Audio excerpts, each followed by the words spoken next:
إنا نحن نزلنا الذكر وإنا له لحافظون. وقال الله سبحانه وتعالى إنما يخشى الله من عباده العلماء. وقال عليه الصلاة والسلام العلم علمان، علم في القلب فذاك علم نافع، وعلم على اللسان فذاك حجة الله على ابن آدم. وقال عليه الصلاة والسلام من رأى منكم منكرا فليغيره بيده فإن لم يستطع فبلسانه فإن لم يستطع فبقلبه وذاك أضعف الإيمان أو كما قال عليه الصلاة والسلام. میرے انتہائی محترم بزرگوں، دوستوں، عزیزوں، علم میں لگنا اس بات کی تحقیق میں لگنا ہے کہ اللہ تعالیٰ مجھ سے کیا عمل چاہتے ہیں، اس لیے کہ علم مطلوب نہیں ہے،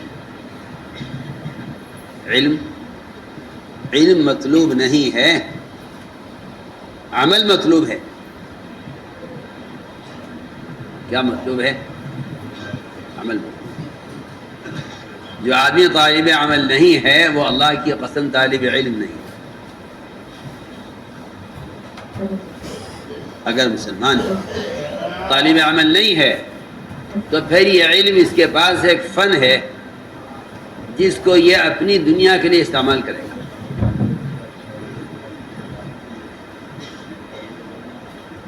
کیا ہوگا پھر؟ ایک فن ہوگا جس کو یہ اپنی دنیا کے لیے استعمال کرے گا۔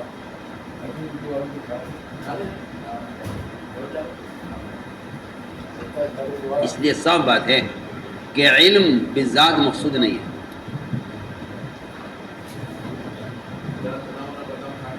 علم بالذات مقصود نہیں ہے، علم عمل کے لیے مقصود ہے۔ علم عمل کے لیے مقصود ہے۔ جس چیز پر عمل کی اجازت نہیں ہے اس علم میں لگنے کی بھی اجازت نہیں ہے۔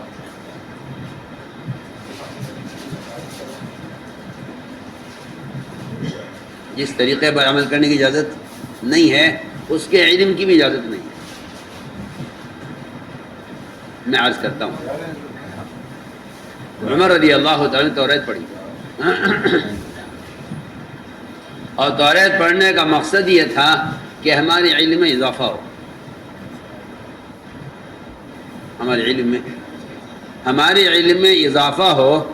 یہ عمر رضی اللہ تعالیٰ عنہ کے توریت پڑھنے کا مقصد یہ تھا، یہ عمل کرنے کا ارادہ نہیں تھا۔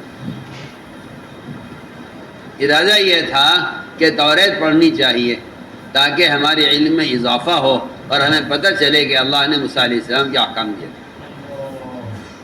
حضرت عمر کے اس توریت کے پڑھنے پر آپ صلی اللہ علیہ وسلم کو اتنا غصہ آ گیا کہ آپ نے منبر سے بیان دیا اور صحابہ جمع ہو گئے اور مسجد انصار سے بھر گئی۔ ہر ایک کے ہاتھ میں ہتھیار تھا، ہر ایک اس انتظار میں تھا کہ اللہ کے نبی کو کس نے ستایا ہے، ہمیں حکم دیں اسے قتل کر دیں۔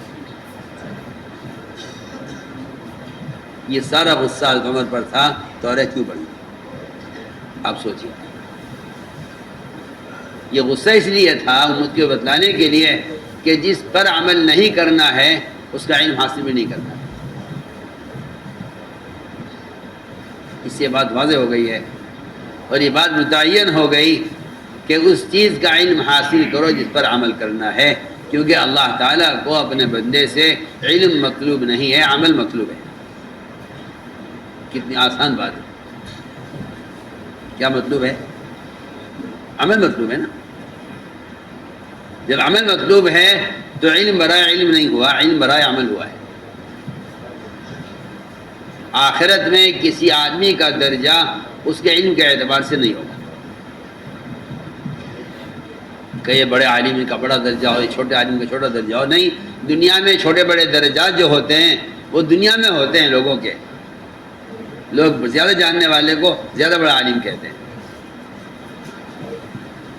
زیادہ جاننے والے کو لوگ زیادہ بڑا عالم کہتے ہیں، کم جاننے والے کو چھوٹا عالم کہتے ہیں۔ یہ بات دنیا کے اعتبار سے ہے دنیا والوں کے درمیان، لیکن قیامت میں کسی آدمی کا درجہ اس کے علم کے اعتبار سے نہیں ہوگا۔ قیامت میں کسی کا درجہ اس کے، کیونکہ علم چلے گا ہی نہیں۔ ایسی کوئی ترازو قیامت میں نہیں قائم کی جائے گی جس میں آپ کا علم تولا جائے کہ بس کتنا علم ہے۔ قیامت میں جو ترازو قائم کی جائے گی وہ اخلاص والے اعمال کی ترازو قائم کی جائے گی۔ امام بخاری رحمۃ اللہ علیہ نے بخاری شریف میں آخری روایت جو نقل کی ہے،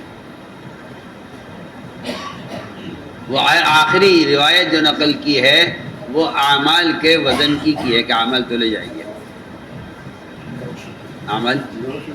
اعمال تولے جائیں گے۔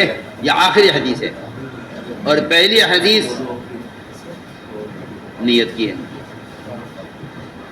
پہلی حدیث، اگر کوئی طالب علم اس لیے پڑھ رہا ہے تاکہ اس کی استعداد پڑھانے کے لائق ہو جائے تو وہ علم حاصل کرنے میں نہیں، علم کے حاصل کرنے میں لگا ہوا نہیں ہے۔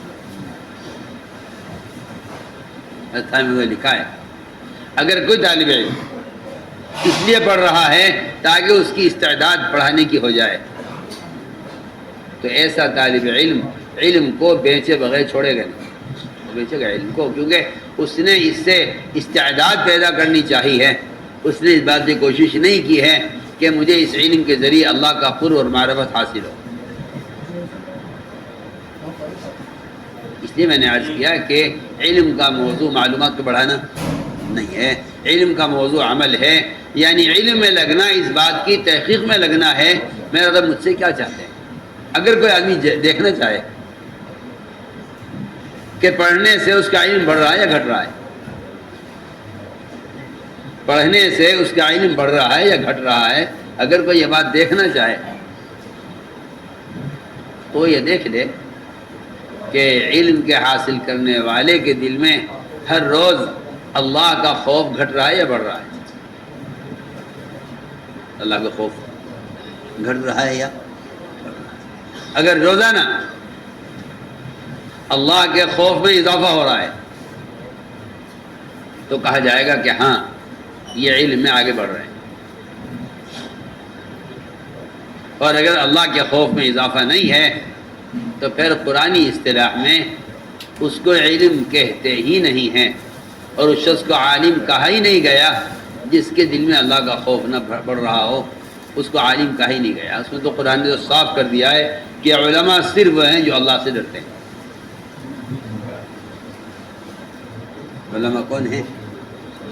جو اللہ سے ڈرتے ہیں، یہ قرآن نے صاف کر دیا۔ انما یخشی اللہ من عباد العلماء، اللہ کے بندوں میں سے اللہ سے ڈرنے والے وہ صرف علماء وہی جو اللہ سے ڈرتے ہیں۔ سنیے آپ،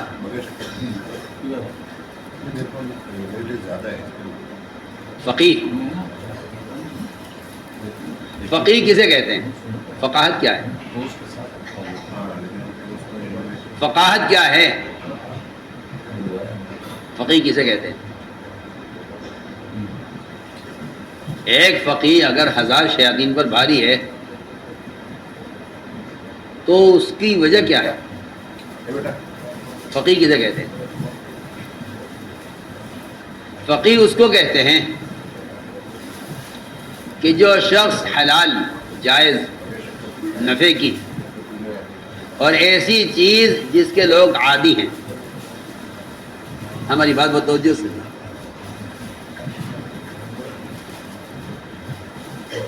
یہ کوئی فقاہت نہیں ہے کہ آدمی چاروں مذہب کے اختلافات کو یاد کر لے، اور ان اختلافات کو یاد کر کے وہ بتلا دے کہ ان کا مذہب یہ ہے، ان کا مذہب یہ ہے، ان کا مذہب یہ ہے، ان کا مذہب یہ ہے۔ یہ کوئی فقاہت نہیں۔ فقیہ کسے کہتے ہیں؟ فقیہ کسے کہتے ہیں؟ میں دوبارہ اپنی بات لوٹاتا ہوں، میری بات پر توجہ دینا۔ فقیہ اسے کہتے ہیں جو حلال، جائز، نفع کی، ضرورت کی اور ایسی چیز جس کے لوگ عادی ہو گئے ہیں اس کو چھوڑ نہیں سکتے. ایسی چیز کے اندر اس بات پر غور کریں کہ اس چیز کا عبادت پر یا معاشرے پر کیا اثر پڑ رہا ہے.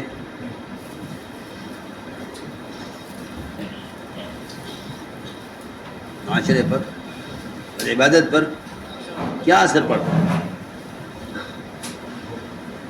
سنیے میں کیا کہہ رہا ہوں، اور اس پر دیکھیں کہ اس کا عبادت اور معاشرے پر کیا اثر پڑ رہا ہے، اور اس بات کی کوشش کرے کہ کسی طرح لوگ اس کو چھوڑ دیں. لوگ اس کو چھوڑ دیں.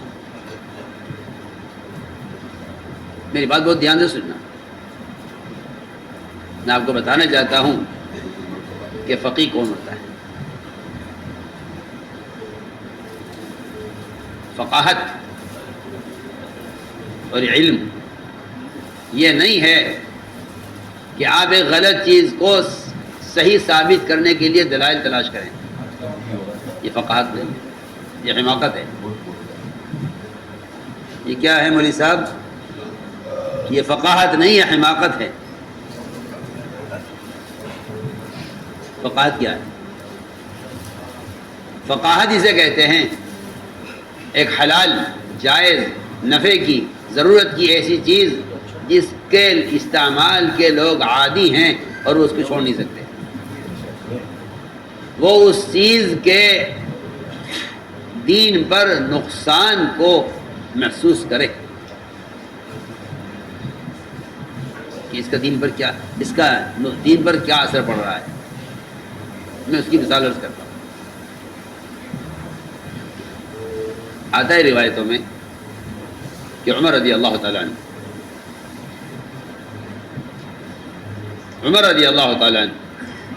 اگر تمام اہل زمین کا علم ایک پلڑے میں رکھا جائے، عمر کا علم ایک پلڑے میں رکھا جائے تو عمر کا علم زیادہ ہوگا. جبکہ آپ جانتے ہیں کہ دوسرے صحابہ سے حضرت عمر سے زیادہ روایتیں مروی ہیں. اتنی روایتیں حضرت عمر سے مروی نہیں ہیں. اس سے کے علاوہ اور عام صحابہ سے حضرت عمر سے زیادہ روایتیں مروی ہیں. لیکن عمر کا علم سارے صحابہ کے علم سے بڑھا ہوا ہے. اور روایتوں میں آتا ہے کہ عمر کی زبان پر فرشتے بولتے تھے. عمر کی زبان پر فرشتے بولتے تھے اور وحی حضرت عمر کی رائے سے وحی اتفاق کرتی تھی. 22 سے زیادہ ایسے مقامات ہیں جہاں وحی نے حضرت عمر کی رائے سے اتفاق کیا کہ عمر ٹھیک ہے. نبی کے ہوتے ہوئے عمر کی رائے وحی نے اس سے اتفاق کیا ہے.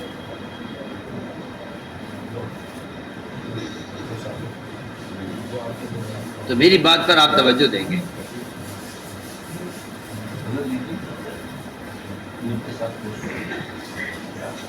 کہ حلال جائز نفع کی ضرورت کی ایسی چیز جس کے لوگ عادی ہیں. حضرت عمر رضی اللہ تعالیٰ عنہ اس پر غور کر رہے ہیں کہ یہ شراب ہے، لوگ اس کے عادی ہیں، اس کی ضرورت ہے، اس کے اندر نفع ہے اور یہ حلال ہے، سب کچھ ٹھیک ہے. لیکن یہ دیکھنا ہے کہ اس شراب کا معاشرے پر اور عبادت پر کیا اثر پڑ رہا ہے. چنانچہ مشہور واقعہ ہے کہ ایک صاحب نے مغرب کی نماز پڑھائی اور وہ سورہ کافرون میں اٹک گئے. بچوں نے پوچھا کیوں اٹکے؟ حالانکہ کوئی ایسی بات نہیں ہے، کوئی عیب کی چیز بھی نہیں ہے اور اس سے کوئی نماز بھی نہیں خراب ہوتی. کوئی لقمہ دے دے پیچھے سے، امام کو یاد آ جائے وہ پڑھ دے.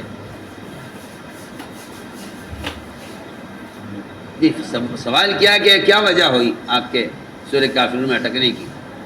تو امام صاحب نے یہ کہا کہ میں نے شراب پی ہوئی تھی اور دماغ پر ہلکا سا اثر رہ گیا تھا شراب کے سکر کا اور نشے کا.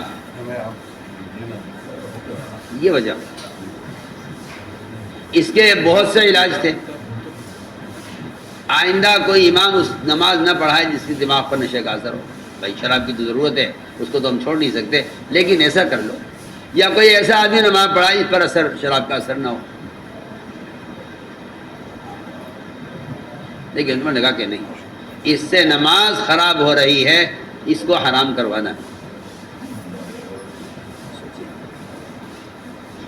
اس کو حرام کروانا ہے، اس سے نماز خراب ہو رہی ہے. ادھر ایک مجلس تھی، اس میں شراب پی جا رہی تھی، حضرت حمزہ اس میں تھے. اور شراب کا دور چل رہا تھا، اسی میں ایک دوسرے کے خلاف اشعار بازی شروع ہو گئی. ہوتے ہوتے آپس میں کچھ مار پیٹ ہو گئی. صحابہ دوڑے ہوئے، رسول اللہ ایسا ایسا ہو گیا ہے، آپ تشریف لائیے. آپ گئے، شراب کے نشے میں تھے حضرت حمزہ اور ساتھی ان کے. ایک حلال چیز ہے، جائز ہے، لوگ اس کے عادی ہیں. اور نشے میں آپ کو دیکھا اور آپ کو کہہ دیا میرے باپ کے، ہمارے باپ کے غلام ہیں آپ. نشے میں یہاں تک کہہ گئے. آپ نے فرمایا چھوڑ دو بھی تھوڑی دیر ان کو، ان پر ابھی شراب کا نشے کا اثر ہے، ذرا سا ٹھیک ہو جائے گا تو آپ واپس ہو گئے. اور عمر نے دیکھا کہ اس شراب سے بات یہاں تک پہنچ چکی ہے کہ انہیں نشے میں آ کر آپ کے بارے میں ایسی بات کہتی.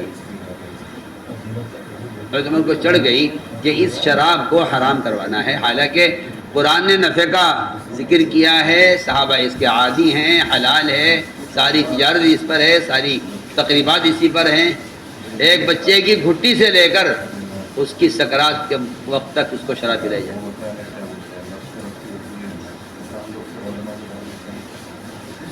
اسے کہتے ہیں فقاہت، اسے کہتے ہیں فقاہت. یہ نہیں آج کل کی طرح چلو تم ادھر کو ہوا ہو جدھر کی، کہ ہاں بھائی کیا کریں، اب آج کل کی ضرورت اس کی ہے، آج کل اس کی ضرورت ہے، آج کل اس کی ضرورت ہے. انہیں کوئی تمیز نہیں، ان میں کوئی ادب نہیں. انہیں ہر چلنے والی چیز اچھی لگتی ہے، چاہے وہ حرام ہو، چاہے وہ ناجائز ہو، چاہے اس کے معاشرے پہ کتنے بھی اثرات غلط پڑ رہے ہوں، مگر یہ اس کے دلائل تلاش کریں گے اس کی علت کے، کہ کسی طرح حلال ہو جائے، کوئی اس کی دلیل حلال کی مل جائے. میں آپ سے صاف ستھرا سے یہ کوئی فقاہت نہیں. حضرت عمر کی چاہت پر حکم آ گیا، اللہ نے شراب کو حرام کر دیا. ادھر معاشرے میں آؤ، ادھر معاشرے میں آؤ تو پردہ نہیں تھا. عمر رضی اللہ کو نے دیکھا کہ آپ صلی اللہ علیہ وسلم کے ازواج مطہرات سامنے ہوتی ہیں اور یہ سارے فاسق اور منافق اور بد نظر قسم کے لوگ، بدکار، یہ آپ کے سامنے آتے ہیں، آپ کے ازواج کو سامنے دیکھتے ہیں. پردہ تھا ہی نہیں. پردے کا نازل کروانا حضرت عمر کی فقاہت ہے. یہ پردہ ہونا چاہیے. کس نے کہا کیوں آیا آپ کو خیال؟ اس کا آپ کو خیال کیوں آیا؟ خود بخود میرا دل چاہتا ہے پردہ ہونا چاہیے. یہ رسول اللہ اللہ سے کہیے. حضرت عمر کی چاہت پر پردے کا حکم آ گیا. آپ صلی اللہ علیہ وسلم بیت اللہ میں، کعبے میں اور حرم میں کہیں بھی نماز پڑھ لیا کرتے تھے. حضرت عمر نے کہا میرا دل چاہتا ہے کہ آپ ملت ابراہیمی پر ہیں، آپ ملت ابراہیمی پر ہیں. میرا دل یہ چاہتا ہے کہ آپ نماز مقام ابراہیم پر پڑھا کریں. کہ عمر کیا بات ہے، کیوں جہاں چاہو پڑھ لو. کہ میرا دل چاہتا ہے، میرا دل چاہتا ہے. دیکھو میں بہت کام کی بات آپ سے کہہ رہا ہوں. عالم اسے کہتے ہیں جس کو جس کے دل میں، عالم اسے کہتے ہیں جس کے دل میں نفع کی شکلیں، جس کے دل میں الہام ہوتی ہیں. ہم آپ سے بہت بنیادی بات عرض کرتے ہیں. عالم اسے کہتے ہیں. عمر رضی اللہ کی رسول میرا دل چاہتا ہے آپ نماز یہاں پڑھا کریں. کہ عمر کیوں جہاں چاہو پڑھ لو. کہ نہیں آپ یہاں نماز یہاں پڑھا. حضرت عمر کی چاہت پر حکم نازل ہوا واتخذوا من مقام ابراہیم مصلی، امر آ گیا اللہ کی طرف سے، اور آپ ہی کے لیے نہیں، وہ آپ کے لیے چاہتے تھے، سارے مسلمانوں کے لیے قیامت تک کے لیے حکم آ گیا کہ مقام ابراہیم کو نماز کی جگہ بنا۔ بعض نے تو کہا کہ یہ واتخذوا نہیں ہے، واتخذوا ہے، یہ امر کا صیغہ نہیں ہے، جی ہاں یہ ماضی کا صیغہ ہے۔ بعد نے کہا یہ واتخذوا نہیں ہے، یہ واتخذوا ہے، مطلب یہ ہے کہ جتنے انبیاء علیہ السلام پہلے گزرے ہیں ان سب کے نماز کی جگہ یہی تھی، آپ بھی یہاں نماز پڑھیں۔ بعد نے اس کو کیا پڑھا ہے؟ واتخذوا، ماضی کا صیغہ، کہ آپ سے پہلے انبیاء علیہ السلام نے بھی نماز یہاں پڑھی ہے، آپ بھی یہاں پڑھی ہے۔ بعد میں اس کو واتخذوا پڑھا ہے، بعد واتخذوا پڑھا ہے۔ میں تو عرض کر رہا تھا کہ یہ حکومت کی فقاہت ہے کہ یوں ہونا چاہیے،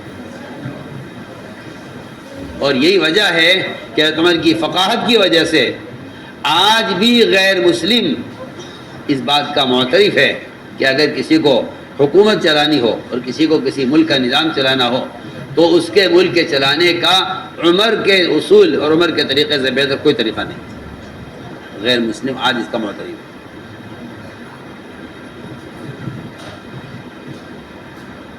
ہم کچھ آپ سے عرض کر رہے ہیں کہ بات اصل یہ ہے کہ فقیہ اسے کہتے ہیں، فقیہ اسے کہتے ہیں جس کا دل اس الجھن میں اٹکا رہے کہ کیا ہونا چاہیے، کیا ہونا چاہیے، کیا ہونا چاہیے۔ اللہ تعالیٰ ایسے لوگوں پر رواجی نظام کی قباحتیں اور اس کی برائی کھول دیتے ہیں۔ کیوں؟ وجہ اس کی یہ ہے کہ علم کا تعلق دماغ سے نہیں ہے، علم کا تعلق دل سے ہے۔ علم کا تعلق دل سے ہے، کیونکہ خشیے کی جگہ دماغ نہیں ہے، خشیے کی جگہ قلب ہے، خشیے کی جگہ دل ہے، خشیے کی جگہ دل ہے، اس لیے علم کی جگہ دل ہے، دماغ نہیں ہے، علم کی جگہ دل ہے۔ فرمایا کہ علم کی جگہ دل ہے، اس لیے اللہ نے قرآن میں صاف فرما دیا۔ اس کے علاوہ کوئی بات نہیں ہے کہ اللہ کے بندوں میں سے اللہ سے ڈرنے والے علماء ہیں، صرف جو ڈرتے ہیں وہ علماء ہیں، جو ڈرتے ہیں وہ علماء ہیں۔ تو میرے دوستو، بزرگوں، عزیزو، پہلی بات یہ ہوئی کہ علم کے حاصل کرنے کے لیے اللہ کا قرب چاہیے، کیونکہ اللہ کے قریبی اللہ سے ڈرنے والے ہیں۔ جو اللہ سے جتنا دور ہے وہ بھی اتنا نہیں، اللہ سے بے خوف ہے۔ آپ دیکھ لیجئے کہ کافر اللہ سے اس لیے بے خوف ہے کہ اللہ سے دور ہے۔ جو اللہ کے جتنا قریب ہوگا، اللہ کے قرب کی علامت اللہ کا خوف دل میں ہونا، یہ اللہ کے قرب کی علامت ہے، اللہ کے قرب کی علامت ہے۔ اس لیے پہلی شرط یہ لگائی علم کے ساتھ کہ اگر آپ کو علم حاصل کرنا ہے تو آپ سب سے پہلے اللہ کے قرب والے اعمال میں لگیے، اللہ کے قرب والے اعمال۔ اس لیے یہ بات واضح ہے کہ قرآن نے کہیں اور حدیث نے کہیں بھی جاننے والوں کو عالم نہیں کہا۔ آپ سب سن لیجیے، قرآن نے کہیں جاننے والوں کو عالم کہا، قرآن نے کہیں بھی جاننے والوں کو عالم نہیں کہا۔ جی ہاں، کہیں علماء کو ذاکر کہا ہے جو اللہ کو یاد رکھتے ہیں، کہیں علماء کو ذاکر کہا ہے جو اللہ کو یاد رکھتے ہیں، کہیں علماء کو قانت کہا ہے جو اللہ تعالیٰ کی عبادت میں مشغول رہتے ہیں۔ پڑھیے، آپ قرآن پڑھیے تو آپ کو پتہ چلے کہ قرآنی اصطلاح میں عالم کسے کہا گیا ہے۔ قرآن میں عالم کسے کہا گیا ہے، آپ غور کریں۔ کہیں ذاکر کہا ہے قرآن نے عالم کو، کہیں قانت کہا ہے۔ تو میں بہت بنیادی بات آپ سے عرض کر رہا ہوں کہ قرآن نے جاننے والا کہیں بھی کسی کو عالم نہیں کہا. قرآن کی اصطلاح یہ جو قرآن آپ ساری حدیث چھان لیجئے, آپ کو کہیں ملے گا نہیں کہ جاننے والے علماء ہیں, نہیں ملے گا. یہ تو مل جائے گا کہ قرآن نے جاننے والوں کو جاہل کہا ہے. قرآن نے جاننے والوں کو جاہل تو کہا ہے, عالم کہیں نہیں کہا. ہاں میں تو آپ سے بالکل صاف بات عرض کروں. آپ پڑھیے قرآن, آپ سیرت پڑھیے تو آپ کو پتہ چلے گا. قرآن نے جاننے والوں کو جاہل کہا ہے, عالم نہیں کہا. جی ہم جانتے ہیں, آپ جانتے ہیں. تو آپ کے جاننے کا جو تعلق ہے وہ آپ کی معلومات سے نہیں ہے. آپ کے جاننے کا تعلق آپ کے علم سے ہے. میں صاف طور پہ عرض کرتا ہوں کہ علم بالکل الگ چیز ہے, معلومات بالکل الگ چیز ہے. بلکہ علم معلومات کے درمیان اتنا فاصلہ ہے جتنا دماغ و دل کے درمیان فاصلہ ہے.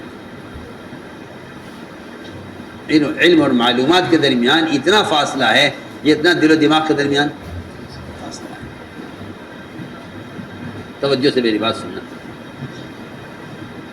علم اور معلومات کے درمیان اتنا فاصلہ ہے جتنا دل اور دماغ کے درمیان فاصلہ ہے. قرآن کی اس طرح میں دیکھیے آپ کہ قرآن نے جاننے والوں کو جاہل کہا ہے. میں اس کی مثال عرض کرتا ہوں.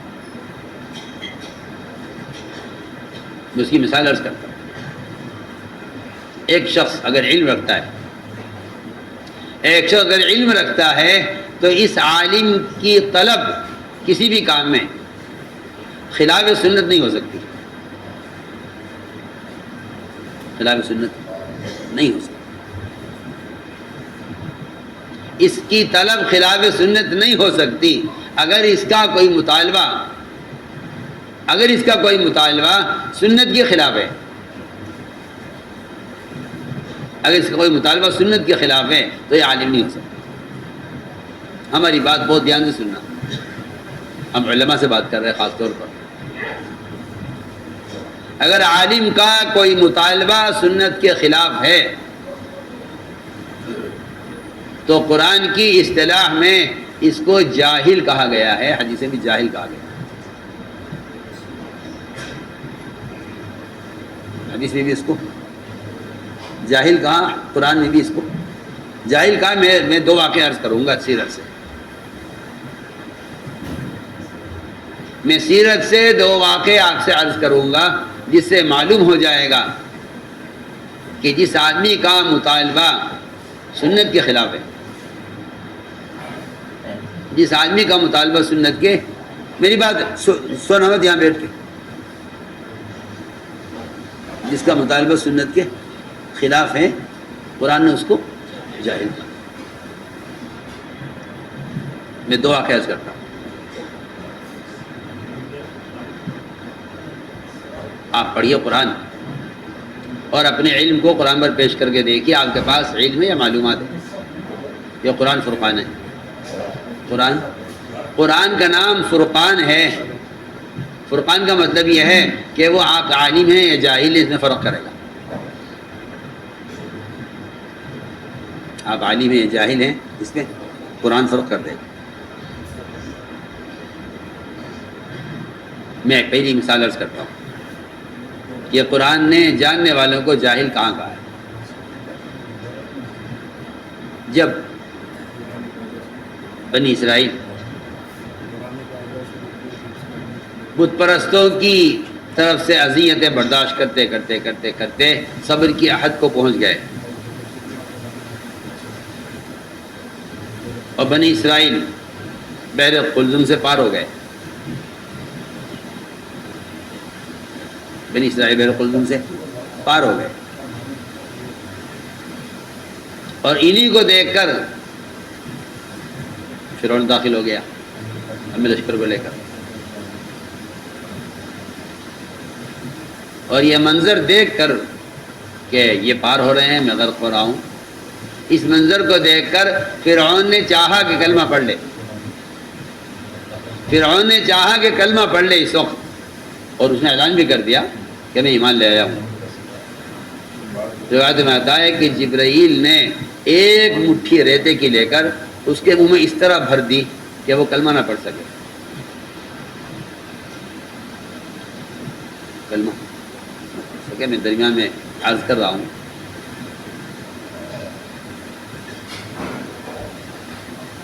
کہ کلمہ نہ پڑھ سکے وہ اس وقت، کیونکہ اللہ کے عذاب کو دیکھ کر ایمان لانے کا اللہ کے یہاں ایسا ایمان قبول ہی نہیں ہے کہ ہمارے عذاب کو دیکھ کر کہتے ایمان لے آئے، اب ان کا ایمان لانا ہمارے یہاں قبول نہیں ہوگا۔ بہرحال بنی اسرائیل پار ہو گئے، فرعون غرق ہو گیا۔ انہوں نے دیکھ لیا بت پرستوں کا انجام کیا ہوا ہے۔ آگے بڑھے تو بنی اسرائیل جو سارے کے سارے ایمان پر، اعمال پر، صبر پر، توکل پر، عبادت پر، اور جنہوں نے دیکھ لیا نہ ماننے والوں کا انجام اور مان کر چلنے والوں کی کامیابی، یہ سب بھی دیکھ لیا۔ یہ جانتے تھے اچھی طرح، یہ سب جاننے والے تھے۔ انہوں نے گزرتے ہوئے دیکھا ایک جگہ کچھ لوگ اپنے بت کی پوجا کر رہے تھے، ان کو طریقہ اچھا لگا، ان کو طریقہ اچھا لگا کہ یہ بڑا اچھا طریقہ ہے۔ کیونکہ میں آپ سے ایک بات کہتا ہوں، سب سے جو لوگ ایک طرح سے عمل کرتے کرتے اکتا جاتے ہیں، ان کا دل چاہتا ہے کہ اس میں کچھ تبدیلی کی جائے۔ ہاں، میں آپ سے بہت کام کی بات کہتا ہوں۔ جبکہ حقیقت یہ ہے کہ آپ اگر زمانے کے بدلنے اور زمانے کے دراز ہونے اور دور کے آگے بڑھنے پر اگر آپ یہ کہتے ہیں کہ اس دور میں اس چیز کی ضرورت ہے، تو اس کا مطلب یہ ہے کہ آپ نے محمد صلی اللہ علیہ وسلم کی سنتوں کو زمانے کے اعتبار سے سوچا ہے، ہمیشہ کے اعتبار سے نہیں سوچا۔ اگر کوئی جاہل اور کوئی فاسق یہ کہتا ہے کہ یہ وہ زمانہ اس والی سنت کا نہیں ہے، تو سمجھ لیجئے کہ اس کا دین زمانے کے تابع ہے، نبی کے تابع نہیں۔ سیدھی بات، سیدھی بات۔ چنانچہ ان سب جاننے والوں نے کہا کہ موسیٰ یہ طریقہ ہمیں اچھا لگ رہا ہے، اجعل لنا الہًا کما لہم آلہہ، جیسا ان کا معبود ہے، یہ پوجا کر رہے ہیں اپنے بت کی، ہماری بھی ایک بت ہونے چاہیے پوجا کرنے کے لیے۔ قرآن نے کہا بل انتم قوم تجہلون، کہ تم سب کے سب جاہل ہو، تم سب جاہل ہو، کیونکہ جہل کا مطلب یہ، نہ جاننے کا مطلب یہ ہے کہ تمہارا مطالبہ قرآن سے، حدیث سے، دین سے ہٹا ہوا ہے، تمہارا غلط چیز کا مطالبہ کرنا، یہ تو خیر بہت ہی بڑی بات تھی کہ انہوں نے ایک بت کا مطالبہ کیا، یہ تو بڑی بات تھی، انہوں نے بت کا مطالبہ کیا۔ میں تو آپ سے عرض کرتا ہوں کہ صحابہ کرام نے حضور اکرم صلی اللہ علیہ وسلم سے اس بات کی درخواست کی کہ ارسلہ جب یہ کفار جنگ سے فارغ ہوتے ہیں تو یہ اپنے ہتھیار ایک طرف پر لٹکا دیتے ہیں، ہمیں یہ طریقہ اچھا لگ رہا ہے، کیا آپ اجازت دیں گے کہ ہم بھی ایسا کوئی درخت کر لیں کہ جب ہم جنگ سے فارغ ہو جایا کریں تو اپنے تلوار، اپنے ہتھیار درخت پہ لٹکا دیا کریں؟ کیا آپ ہمیں اجازت دیں گے کہ ہم بھی ایسا درخت کر لیں؟ یہ صحابہ نے آپ سے درخواست کی، اور صرف اتنے سے کام میں غیر مسلموں کا طریقہ اختیار کرنے کی صحابہ نے درخواست کی آپ سے کہ ہم اجازت دیں کہ ہم ایسا کر لیں۔ آپ صلی اللہ علیہ وسلم کا جواب سنیے، آپ نے کیا فرمایا جواب میں؟ آپ نے فرمایا جواب میں کہ تمہارا مجھ سے ان کے طریقے پر ہتھیار لٹکانے کے لیے درخت کا مطالبہ کرنا یہ بالکل ایسا ہے جیسا بنی اسرائیل نے موسیٰ علیہ السلام سے بت کی پوجا ہوتے ہوئے دیکھ کر بت کا مطالبہ کیا تھا۔ آپ سوچیے، غور کیجیے، وہاں مسئلہ عقیدے کا تھا، بت پرستی کا تھا، یہاں مسئلہ اس کا تھا کہ آپ کو یہ طریقہ اچھا لگ رہا ہے غیر مسلموں کا، آپ چاہتے ہیں ہم بھی اس طرح کر لیں۔ آپ صلی اللہ علیہ وسلم نے کس طرح صحابہ کو، اپنی امت کو غیروں کے طریقوں سے کیسے دور رکھا تھا؟ عاشورہ کا روزہ یہود رکھتے تھے، کیسا روزہ رکھتے ہو تم؟ کہ جی ہم یہ روزہ شکرانے کا رکھتے ہیں، ہمیں اس دن نجات ملی تھی فرعون سے، ہم اس کے شکرانے میں روزہ مایا کہ ہم شکر کے زیادہ حقدار ہیں، اگر تم روزہ رکھتے ہو شکر میں تو ہم بھی روزہ رکھیں گے شکر میں، مگر ہمیں اپنے روزے سے بھی تمہارے روزے کی مخالفت کرنی ہے، ہمارا تمہارا روزہ ایک سا نہیں ہوگا، اگر تم ایک روزہ رکھتے ہو ہم دو رکھیں گے تاکہ ہمارا روزہ تمہارے روزے کے مشابہ نہ ہو۔ بتائیے تو صحیح، جب روزے جیسی عبادت میں جس کا نام قرآن میں حدیث میں صبر رکھا گیا ہے، آپ اسے اندازہ کر لیجئے کہ جب روزے جیسی عبادت میں یہود کی مخالفت کا حکم ہے تو بتائیے تو شکل میں، صورت میں، لباس میں، تمام ضروریات زندگی میں یہود کی مخالفت کا کیا حکم ہوگا جب جو روزہ جیسی عبادت میں ان کی مخالفت کا حکم ہے۔ روزہ ایسی عبادت ہے جو نظر نہیں آتی، نماز نظر آئے گی، حج نظر آئے گا، زکوٰۃ دینا نظر آئے گا، سارے اعمال نظر آتے ہیں۔ روزہ ایک ایسا فریضہ ہے جو نظر نہیں آ سکتا کسی کو۔ روزہ نظر آ سکتا ہے؟ کسی کا روزہ نظر نہیں آ سکتا۔ نظر نہ آنے والی عبادت میں جب یہود کی مخالفت کا حکم ہے، بتائیے آپ سوچیے، آپ نے کیا بول رہا؟ نظر نہ آنے والی عبادت میں یہود کی مخالفت کا حکم ہے۔ صحابہ نے آپ سے اجازت طلب کی کہ یا رسول اللہ ہم آپ پر ایمان لے آئے، قرآن پر ایمان لے آئے، آپ ہمارے امام ہیں، قرآن ہمارا قانون ہے، اگر ہم، کیونکہ ہم پہلے یہود تھے پھر اسلام میں داخل ہوئے، اگر ہم کبھی کبھی توریت پڑھ لیا کریں، اس پر آیت نازل ہوئی ادخلوا فی السلم کافہ، اسلام میں پورے داخل ہو جائیں۔ تو میں ایک بات میں شروع سے عرض کر رہا ہوں کہ فقیہ کسے کہتے ہیں؟ فقیہ کسے کہتے ہیں؟ عالم کسے کہتے ہیں؟ تو قرآن نے صاف کہہ دیا کہ یہ جاہل ہیں، کیونکہ ان کا جو مطالبہ ہے وہ سنت سے ہٹا ہوا ہے۔ تو میرے دوستو عزیزو، پہلی بات ہے کہ آدمی اپنی ذات کو پیش کرے قرآن پر کہ قرآن عالم کسے کہہ رہا ہے، قرآن عالم کسے کہہ رہا ہے۔ یہ پہلی بات ہے یہ، تاکہ میں ہر قدم پر یہ سوچوں کہ میرا یہ قول، میرا یہ عمل، میری یہ چاہت اگر سنت کے خلاف ہے تو یہ جہل ہے، اور اگر سنت کے خلاف ہے میری چاہت تو پھر یہ فقاہت نہیں ہے، یہ فقاہت نہیں، یہ حماقت ہے۔ میں نے پہلی بات عرض کی کہ فقیہ کسے کہتے ہیں۔ میرے دوستو عزیزو،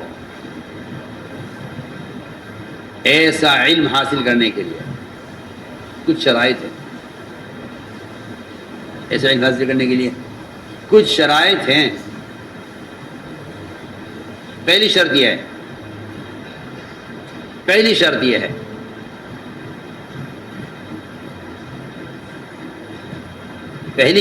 ہے کہ یہ اپنے خون کو حرام سے پاک رکھے، یہ پہلی شرط ہے۔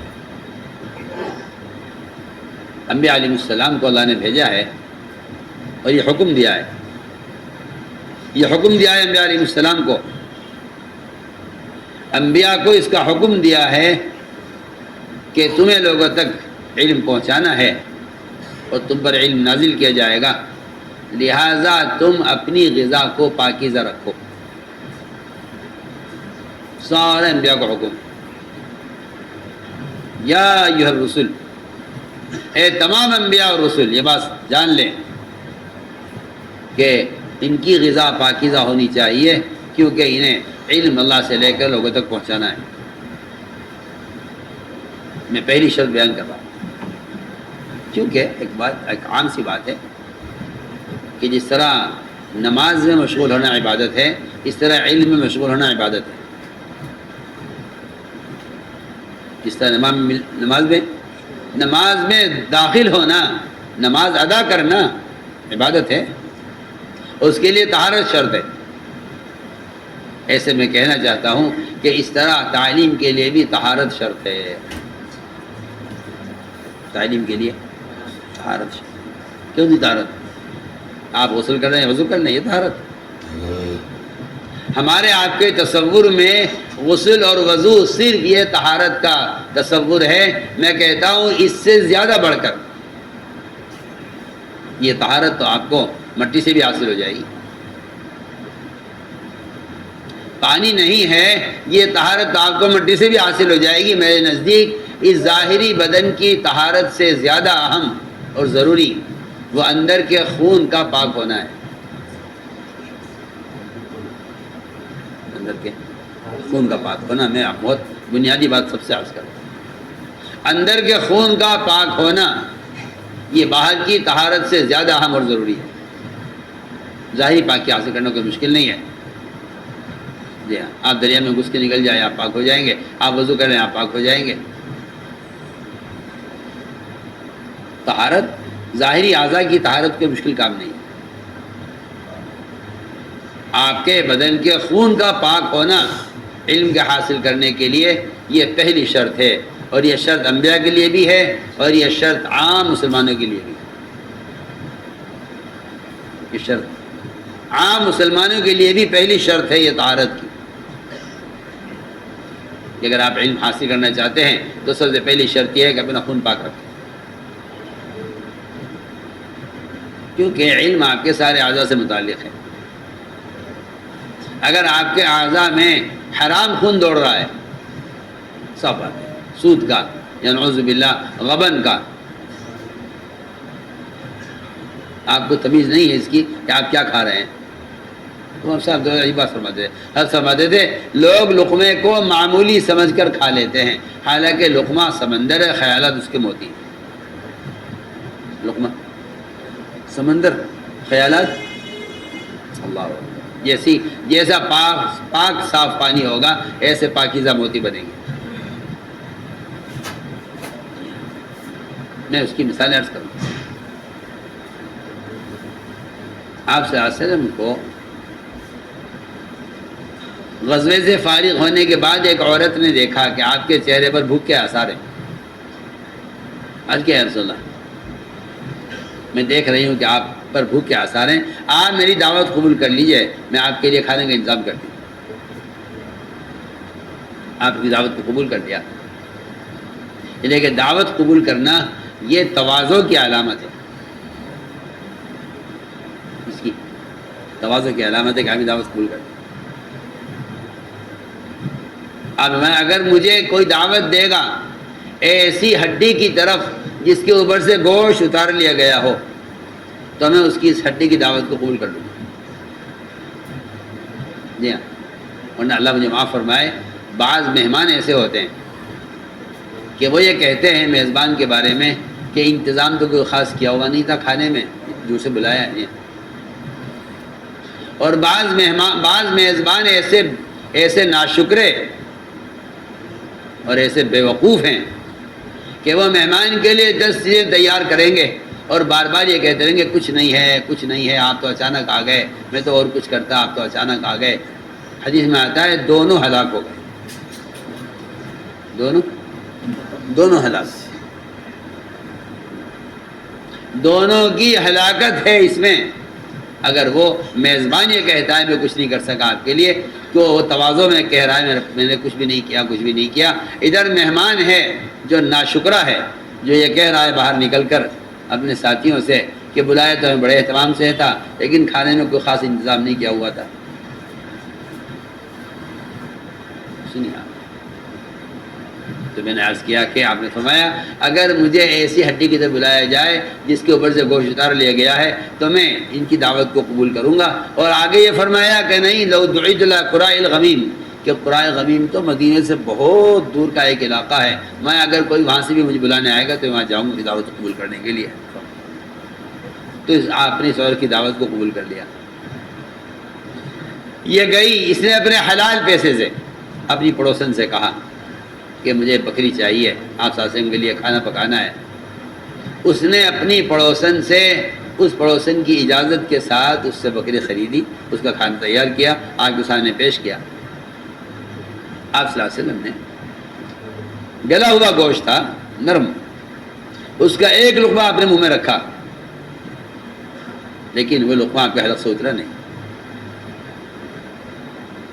آپ نے اسے بہت چبایا، لیکن وہ اتنا سخت ہو گیا آپ کے منہ میں جا کر کہ آپ اس کو حلق سے آگے نہیں لے جا سکے۔ آپ اس کو باہر نکالا، عورت سے پوچھا کہ تم یہ بکری کہاں سے لائی ہو، کس کی ہے؟ نے کہا میں نے اپنے حلال پیسے سے اپنی پڑوسن سے میں نے خریدی ہے، اپنے ہاتھ سے خریدی ہے۔ فرمایا نہیں، جاؤ پڑوسن کے پاس جاؤ، اس سے پوچھو کہ اس نے جو بکری بیچی ہے کیا وہ اس کی اپنی تھی اور اس کے شوہر کی تھی، اور شوہر سے اس نے اجازت لے کر بیچی ہے یا اس نے اپنی مرضی سے اس نے اس کی قیمت لگائی۔ وہ گئی جا کے پوچھا، نے کہا ہاں بہن تم لے گئی تھی بکری، قیمت بھی میں نے لگا دی تھی اور قیمت بھی ادا ہو گئی تھی، لیکن میرے شوہر بعد میں آئے، انہوں نے کہا کہ اس کی قیمت تو اس سے زیادہ ہے، تم نے مجھ سے پوچھے بغیر کیوں بیچی ہے؟ اس بکری کا لقمہ آپ کے حلق سے نہیں تھا، کیونکہ آپ کو امت تک علم پہنچانا ہے۔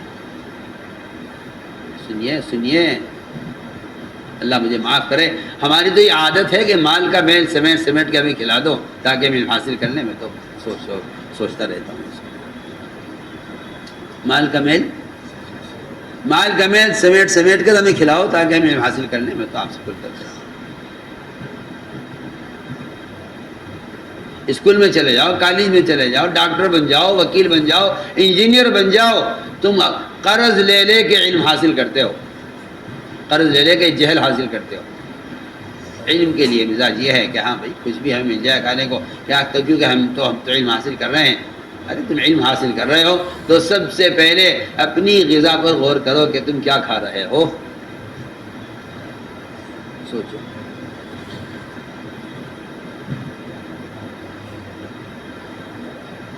علم کو زکوٰۃ کا مصرف بنا لینا یہ تو کوئی سمجھداری کی بات نہیں ہے۔ علم کو زکوٰۃ کا مصرف بنا لینا یہ تو کوئی سمجھداری کی بات نہیں ہے۔ سوچیے، علم کو زکوٰۃ کا مصرف بنا لینا، تو فقراء زکوٰۃ کا مصرف ہیں، فقہا تھوڑی زکوٰۃ کا مصرف ہے۔ کون ہے زکوٰۃ کا مصرف؟ فقراء ہیں، فقہا ہیں، کیا بات۔ ابوبکر صدیق رضی اللہ تعالیٰ عنہ کو کا پہلا بیان اپنے غلاموں کی ہوئی آمدنی اور اپنے نوکر ملازمین کی جو تمہاری دکانوں پر کام کرتے ہیں اور یہ تمہارے ماتحت ہو کر تمہارے لیے مال کما کر لاتے ہیں، ابوبکر صدیق کا پہلا بیان ہے خلیفہ بننے کے بعد کہ ان کی لائی ہوئی کمائی پر دیکھ لینا، غور کر لینا، ایسا نہ ہو تمہیں کوئی لقمہ غلط کھلا دے۔ ایک دن بہت ہی بھوک میں تھے ابوبکر رضی اللہ تعالیٰ عنہ، بہت شدت کی بھوک تھی۔ غلام آیا، کھانا لے کر آیا، ابوبکر رضی اللہ عنہ نے بھوک کی شدت میں کھانے میں جلدی کی، ایک لقمہ کھاتے ہی پوچھا کہ کہاں سے لایا؟ غلام نے کہا کہ امیر المومنین، میں پہلے غلط کام کیا کرتا تھا، کاہنوں کے پاس جاتا تھا، ان سے خبریں معلوم کرتا تھا، جھوٹی سچی، اور پھر جا کے لوگوں کو بتلایا کرتا تھا۔ مجھے اس جھوٹی خبروں کو لوگوں تک پہنچانے کی مزدوری ملا کرتی تھی، پر میں نے اس گناہ سے توبہ کر لی، اس گناہ سے میں نے توبہ کر لی ہے۔ یہ بات آپ نوٹ کر لیجئے کہ کسی غلط طریقے سے کمایا ہوا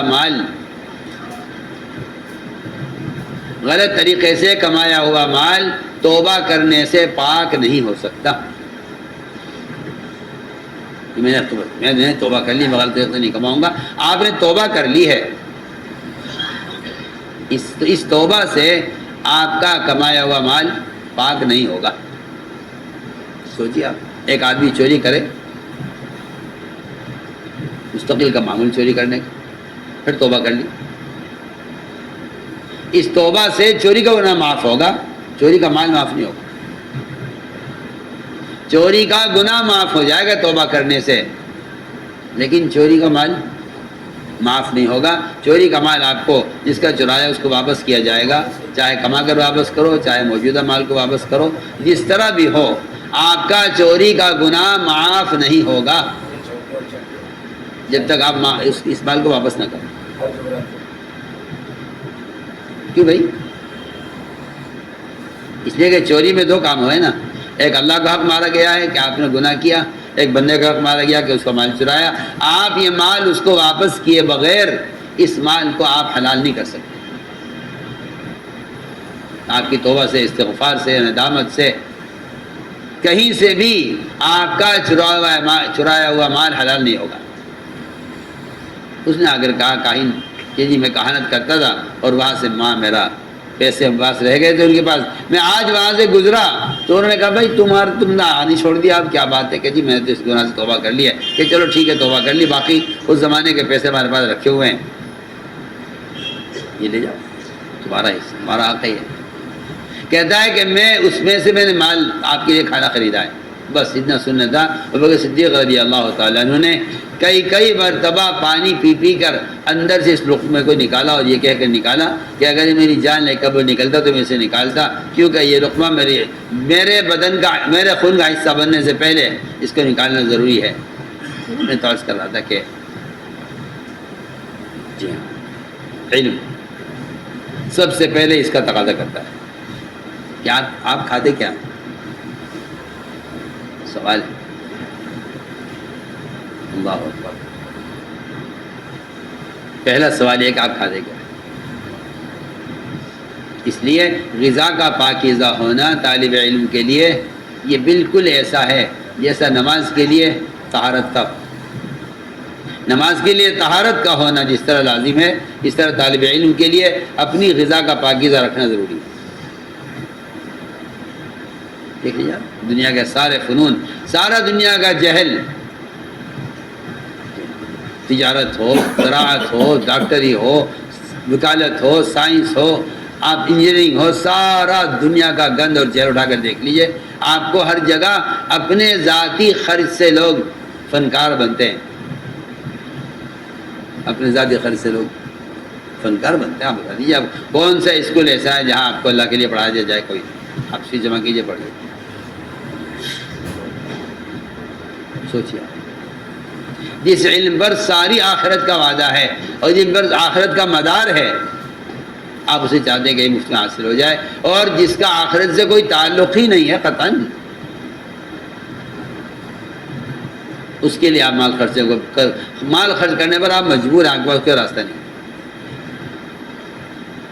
ہم نے عرض کیا کہ پہلی بات ایک شرط یہ ہے کہ اپنے خون کو پاک رکھیے. دوسری بات یہ ہے کہ علم کے حاصل کرنے میں اللہ کے قرب والے اعمال کیجیے،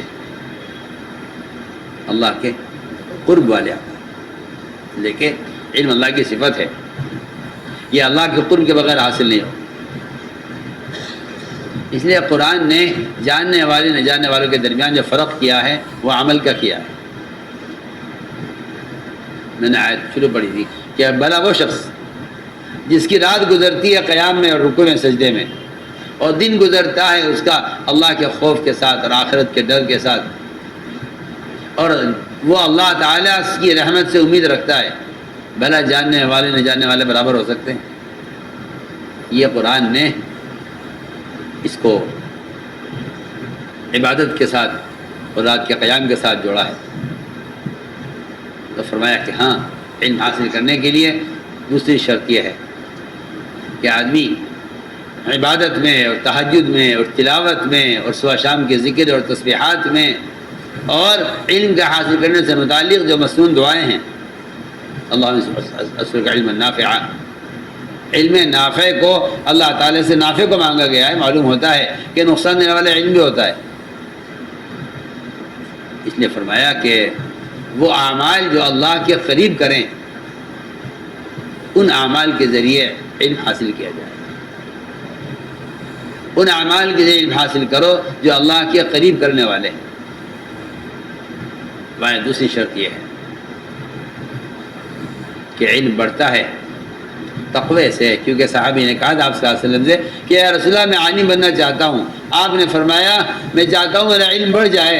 فرمایا اتق اللہ تکن عالم الناس، تقوی اختیار کرو، اللہ تعالیٰ تقوی اختیار کرو تم سب سے بڑے عالم ہو جاؤ گے. اتق اللہ تکن اعلم الناس. عالم الناس کسے کہتے ہیں؟ عالم الناس اس کو نہیں کہتے زیادہ جانتا ہو، اس کو کہتے ہیں عالم الناس. زیادہ جاننے والا اس کو کہتے ہیں جو اللہ تعالیٰ کی منشا اور اس کے حال کے امر کو پورا کرتا ہو، وہ عالم الناس ہے. میں تو صاف سے بات کرتا ہوں کہ ایک آدمی جانتا ہے کہ نامحرم کو دیکھنا حرام ہے، یہ علم نہیں ہے، معلومات ہے. یہ جاننا کہ نامحرم کو دیکھنا حرام ہے یہ علم نہیں ہے، معلومات ہے. آپ نامحرم سے نظر ہٹائیں تو آپ کو قرآن نے عالم کہا ہے، آپ نامحرم کو دیکھیں تو آپ قرآن نے آپ کو جاہل کہا ہے، چاہے آپ کو معلوم ہو کہ نامحرم کو دیکھنا حرام ہے. سیدھی بات. اگر آپ نامحرم سے نظر ہٹا لیں تو قرآن کہتا ہے آپ عالم ہیں، اور اگر آپ نامحرم سے نظر نہیں ہٹاتے تو قرآن آپ کو جاہل کہتا ہے. جاہل کا مطلب یہ نہیں کہ آپ کو معلوم نہیں ہے، آپ کو معلوم ہے. میں تو شروع میں کہہ چکا ہوں کہ نہ جاننے والا جاہل نہیں ہے، عمل نہ کرنے والا جاہل ہے. اس لیے حال کے امر کو پورا کرنا، حال کے امر کو پورا کرنا یہ ہے، اس کو علم کہتے ہیں. جو حال کے امر کو ضائع کر دے وہ جاہل ہے اور غافل ہے، جو حال کے امر کو پورا کر دے وہ عالم ہے، وہ عالم کہلائے گا. اس لیے قرآن نے علم کو تقوی کے ساتھ جوڑا ہے. قرآن نے علم کو تقوی کے ساتھ جوڑا ہے، اور قرآن نے علم کو کہ علم کا کمال عبادت میں اور ذکر و تلاوت میں رکھا ہے. دوسری بات یہ ہے کہ علم کا موضوع کیا ہے، علم کو حاصل کیا جائے. دیکھو میں عرض کرتا ہوں، لوگوں کا مزاج ہے یہ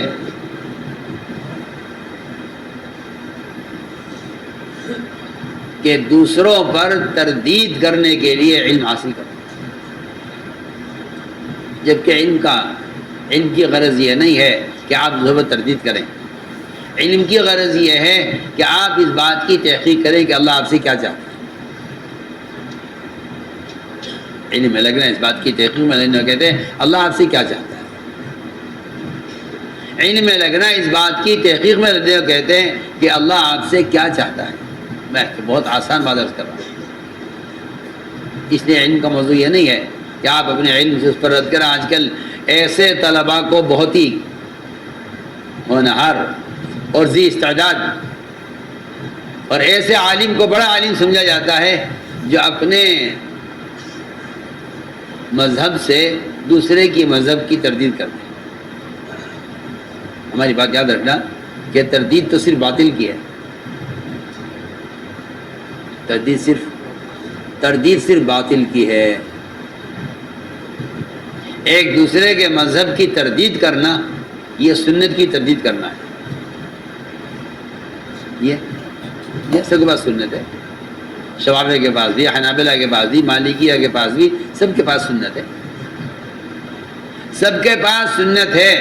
آپ تردید کر رہے ہیں، کسی کی تقلید کر رہے ہیں تو آپ ذرا غور کر لیجئے کہ آپ دوسرے کی تردید کر کے سنت کی تردید کر رہے ہیں.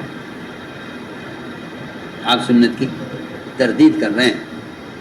یہ مزاج نہیں ہے، یہ مزاج نہیں ہے علم کا. علم کی غرض یہ ہے کہ آپ اپنے مذہب کی تحقیق کریں. میں بہت آسان بات عرض کر رہا ہوں، بہت کام کی بات کہنا چاہتا ہوں. اپنے مذہب کی تحقیق کرنا، اپنے مذہب کی پر عمل کرنا، اپنے مذہب کی تعلیم دینا. اپنے مذہب کی تحقیق کرو کہ اللہ مجھ سے کیا چاہتا ہے. اپنے مذہب کی تحقیق، اپنے مذہب کی پر عمل، اپنے مذہب کی تعلیم. ہر مذہب والے کو چاہیے کہ وہ دوسروں کی تردید میں لگنے کے بجائے اپنے مذہب کے لوگوں کو اپنے مذہب کی تعلیم دے. اپنے مذہب کی تعلیم دے. امت میں کتنا ارتداد ہے، امت میں کتنا ارتداد ہے، کتنا جہل ہے. جی ہاں، امت ارتداد میں پڑی ہوئی ہے، ہم ایک دوسرے کی تردید میں لگے ہوئے ہیں، وہ اس پر رد کرے، وہ اس پر رد کرے، وہ اس پر رد کرے، وہ اس پر رد کرے، بجائے اس وقت کو عوام کو دین کی تعلیم دینے کے لیے استعمال کرنے میں، اور بجائے اس کے کہ آپ اس وقت عوام کو عبادت پر اور معاشرے کے صحیح طریقے پر لانے کی کوشش کریں، آپ ایک ثابت مذہب کو رد کرنے اور دوسروں کے قول کی تردید کرنے میں لگے ہوئے ہیں۔ میرے نزدیک یہ وقت کا بھی ضیاع ہے، امت کا بھی ضیاع ہے، اس میں وقت کو بھی ضائع کرنا، امت کو بھی ضائع کرنا، اور یہ کوئی اچھی بات نہیں ہے، یہ کوئی اچھی بات نہیں ہے۔ آپ سمجھتے ہیں کہ ہمارا بیٹھ کر بحث کرنا یہ علم ہے؟ یا بحث کرنا علم ہے؟ میں آپ کو بتاؤں بحث کسے کہتے ہیں؟ جی اساتذہ بھی کہتا ہوں، طلبہ سے بھی کہتا ہوں، بحث کرنا کسے کہتے ہیں؟ آپ میری بات پر توجہ دینا ہے، آپ میری بات پر توجہ دیں، بحث کرنا کسے کہتے ہیں؟ بحث کرنا اسے کہتے ہیں کہ یہ اللہ کا حکم آ گیا ہے، یہ تقاضا آ گیا ہے، اس کو کیسے پورا کیا جائے، اس کا حدیث میں، قرآن میں اس امر کے پورا کرنے کا طریقہ کیا ہے۔ مثال دیتا ہوں نا، حج کا وقت آ گیا ہے، حج کیسے کرنا ہے، روزے کا وقت آ گیا، روزہ کیسے رکھنا ہے، زکوٰۃ سال پورا ہو رہا ہے، زکوٰۃ کیسے دینی ہے، کتنا مال ہے، کتنی زکوٰۃ نکلے گی، عمل کا طریقہ معلوم کرنے کو بحث کہتے ہیں۔ دوسرے کے قول کی رد کرنے کو اور اس کے خلاف دلائل تلاش کرنے کو بحث نہیں کہتے، یہ بہت ہی، میں کہتا ہوں بہت ہی وقت اور امت کو ضائع کرنے والا راستہ ہے۔ بحث کسے کہتے ہیں؟ جب دنیا میں پہلا قتل ہوا، دنیا میں پہلا قتل ہوا، اس سے پہلے کوئی قتل نہیں ہوا تھا، دنیا میں پہلا قتل ہوا تو قاتل پریشان تھا کہ لاش کا کیا کروں، بھائی کی لاش، یہ پہلا قتل دنیا میں ہوا ہے، اور دنیا میں پہلا قتل جو ہوا ہے وہ حسد کی وجہ سے ہوا ہے، قاتل پریشان تھا لاش کی کیا کروں، تو قرآن میں ہے فبعث اللہ غرابا یبحث فی الارض، اللہ نے کوے کو بھیجا، اس کوے نے زمین کو کھودا، بحث فی الارض، بحث کہتے ہیں اس وقت اس لاش کو کیسے دفن کیا جائے اس کی ایک عملی شکل بنا کر پیش کر دینا، یہ ہے بحث۔ اس کے اللہ نے قرآن میں بحث کا استعمال کیا ہے کہ کھودنا، کریدنا، اور اس وقت جو معاملہ پیش آ گیا ہے اس لاش کو چھپانے کا، لیکن قاتل پریشان تھا کہ کوئی وارث ہوا تھا آخری کہ اس کی لاش کو کیا کروں، یہ تو مر گیا یا قتل ہو گیا، یہ اس کی لاش سے کیا کروں۔ اللہ نے کوے کو بھیجا، اس کوے نے اس قاتل کو بھائی کی لاش کو دفن کرنے کا طریقہ بتلایا، اسے کہتے ہیں بحث، اسے کہتے ہیں بحث۔ یہ تھوڑا ہی ہے کہ آپ بیٹھ جائیں امام شافعی پر رد کرنے، اور شافعی بیٹھ جائیں حنفیہ پر رد کرنے، اور مالک بیٹھ جائیں حنابلہ پر رد کرنے، یہ کیا بحث ہے؟ میں کہہ چکا ہوں کہ آپ سنت پر رد کر رہے ہیں۔ ایک دوسرے کے مذہب کا احترام کرنا، اپنے مذہب کے عمل کا اہتمام کرنا، اسے کہتے ہیں، یہ ہے علم کا موضوع۔ دوسرے مذاہب کا احترام، اپنے مذہب پر عمل کا اہتمام، اسے کہتے ہیں، یہ علم کا موضوع ہے۔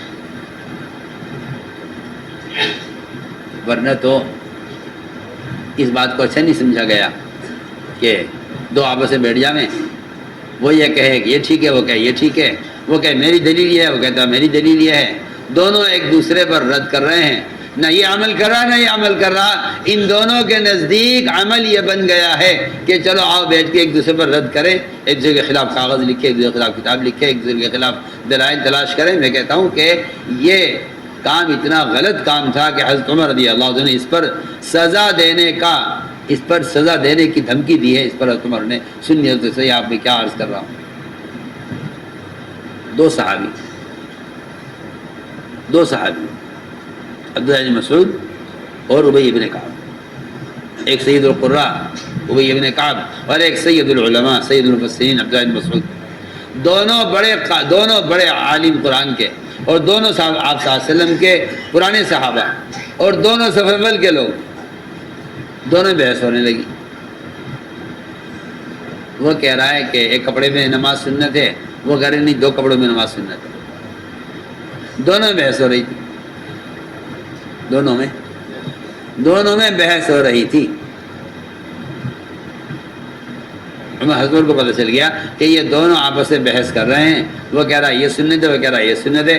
فرمایا کہ آج کے بعد اگر میں نے سنا کہ تم نے آپس میں اس پر بحث کی ہے تو جو سزا سمجھ میں آئے گی وہ سزا تمہیں دوں گا۔ فرمایا تم صف اول کے لوگ، تمہیں تو چاہیے تھا کہ تم اپنے عمل سے لوگوں کے سامنے عمل پیش کرتے، تم اس بحث میں پڑ گئے، تو کہہ رہا یہ سنت، وہ کہہ رہا وہ سنت، تو عوام کیا کرے گی؟ عوام کیا کرے گی؟ تمہیں چاہیے تھا کہ تم عوام کے سامنے عمل پیش کر دیتے کہ یہ عمل ہے۔ تو میں کہنا چاہتا ہوں کہ بحث کرنا اس بات پر کہ یہ غلط ہے، وہ صحیح ہے، یہ غلط ہے کہ نہیں۔ فرمایا کہ ایک دوسرے کی بات پہ کی تردید کرنے کو بحث نہیں کہتے، اپنے عمل کے اپنے طریقہ عمل کی تحقیق کرنے کو بحث کہتے ہیں۔ میں عمل کرنا چاہتا ہوں، اس عمل کے کیا طریقہ ہے۔ انہیں فرمایا کہ اگر کوئی شخص سوال کرتا ہے، سننا توجہ سے بات، اگر کوئی سوال کرتا ہے عالم سے تو یہ دیکھ لو کہ اس کا سوال ایسے عمل کے طریقے کے متعلق ہے جس عمل کے کرنے کا حکم دیا گیا ہے۔ آپ کو حکم دیا گیا روزہ رکھنے کا، آپ سوال کر رہے کہ روزہ کیسے رکھا جائے گا۔ آپ کو حکم دیا گیا حج کرنے کا، آپ سوال کریں حج کیسے کیا جائے گا۔ میں عرض کرتا ہوں کہ آج کل لوگ علماء سے وہ سوالات کرتے ہیں جن کا تعلق عمل سے نہیں۔ نبی سے سوال کیا ایک صحابی نے، اور بڑا عجیب سوال کیا۔ وہ واقعی کہتے، کوئی اگر سنے گا تو سمجھے گا کہ یہ سوال تو بڑا اہم ہے، ہونا چاہیے۔ انہوں نے سوال کیا یا رسول اللہ قیامت کب قائم ہوگی؟ اللہ، وہ جب قیامت سے اتنا ڈرایا گیا صحابہ کو تو صحابہ ڈر گئے قیامت سے، اور ڈر کر سوال کیا آپ سے متی الساعۃ یا رسول اللہ، قیامت کب قائم ہوگی؟ آپ نے ان صحابی کو نہ قیامت کی علامتیں بتائیں، نہ قیامت کے آنے کے جو ہے آیتیں بتلائیں۔ آپ نے پہلا سوال کیا ما اعددت لہا، یہ بتاؤ تم عمل کیا کر رہے ہو۔ وہ پوچھ رہے ہیں قیامت کی نشانیوں کے بارے میں، وہ پوچھ رہے قیامت کب قائم ہوگی، کیا علامتیں ہیں۔ آپ ناصر نے صحابی کو علامتیں نہیں بتائیں، فرمایا ما اعددت لہا، یہ بتاؤ تم عمل کیا کرتے ہو، تم نے قیامت سے نمٹنے کے لیے اور قیامت کی ہولناکیوں سے بچنے کے لیے تم عمل کیا کرتے ہو۔ بجائے سائل کو اس کے سوال کے مطابق جواب دینے کو ضروری نہیں ہے۔ میں آپ سے بہت کام کی بات کہہ رہا ہوں۔ علماء کا وقت اس میں ضائع ہو رہا ہے کہ وہ عوام کے جاہلانہ سوال کی طرف متوجہ ہوتے ہیں، حالانکہ اس سائل کو میں ایک بات کہہ رہا ہوں آپ سے کہ آپ سے کوئی آدمی سوال کر رہا ہے اور آپ کو پتہ نہیں کہ اس کو غسل کے فرائض معلوم نہیں ہے۔ ہاں آپ بول کیجیے میں کیا کہہ رہا ہوں، اس کو خبر نہیں۔ سوال عالم کو چاہیے کہ وہ سوال کرنے والے کے سوال پر غور کرے کہ اگر اس کا سوال کسی عمل سے متعلق ہے تو اس کا جواب دیا جائے، اور اگر سوال عمل سے متعلق نہیں ہے تو میں آپ سے کہتا ہوں کہ جب حج فرض ہوا حضور اکرم صلی اللہ علیہ وسلم صحابہ سے فرمایا حج فرض کر دیا گیا۔ ایک صحابی کھڑے ہوئے، یہ عرض کیا اللہ حج ہر سال کرنا ہے؟ آپ نے ان سے رخ پھیر لیا۔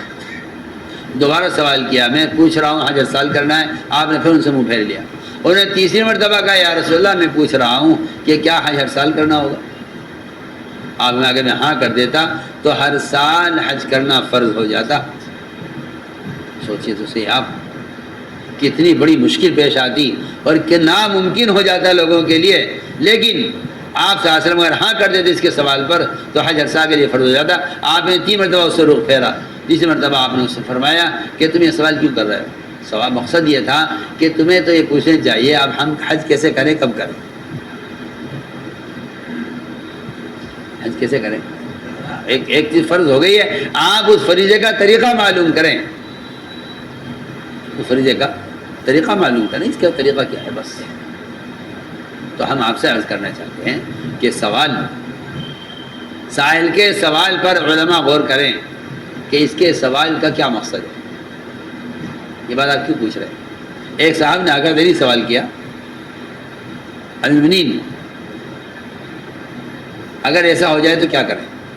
حضرت عمر نے پوچھا، حضرت علی نے پوچھا کہ کیا بات پیش آ گئی ہے؟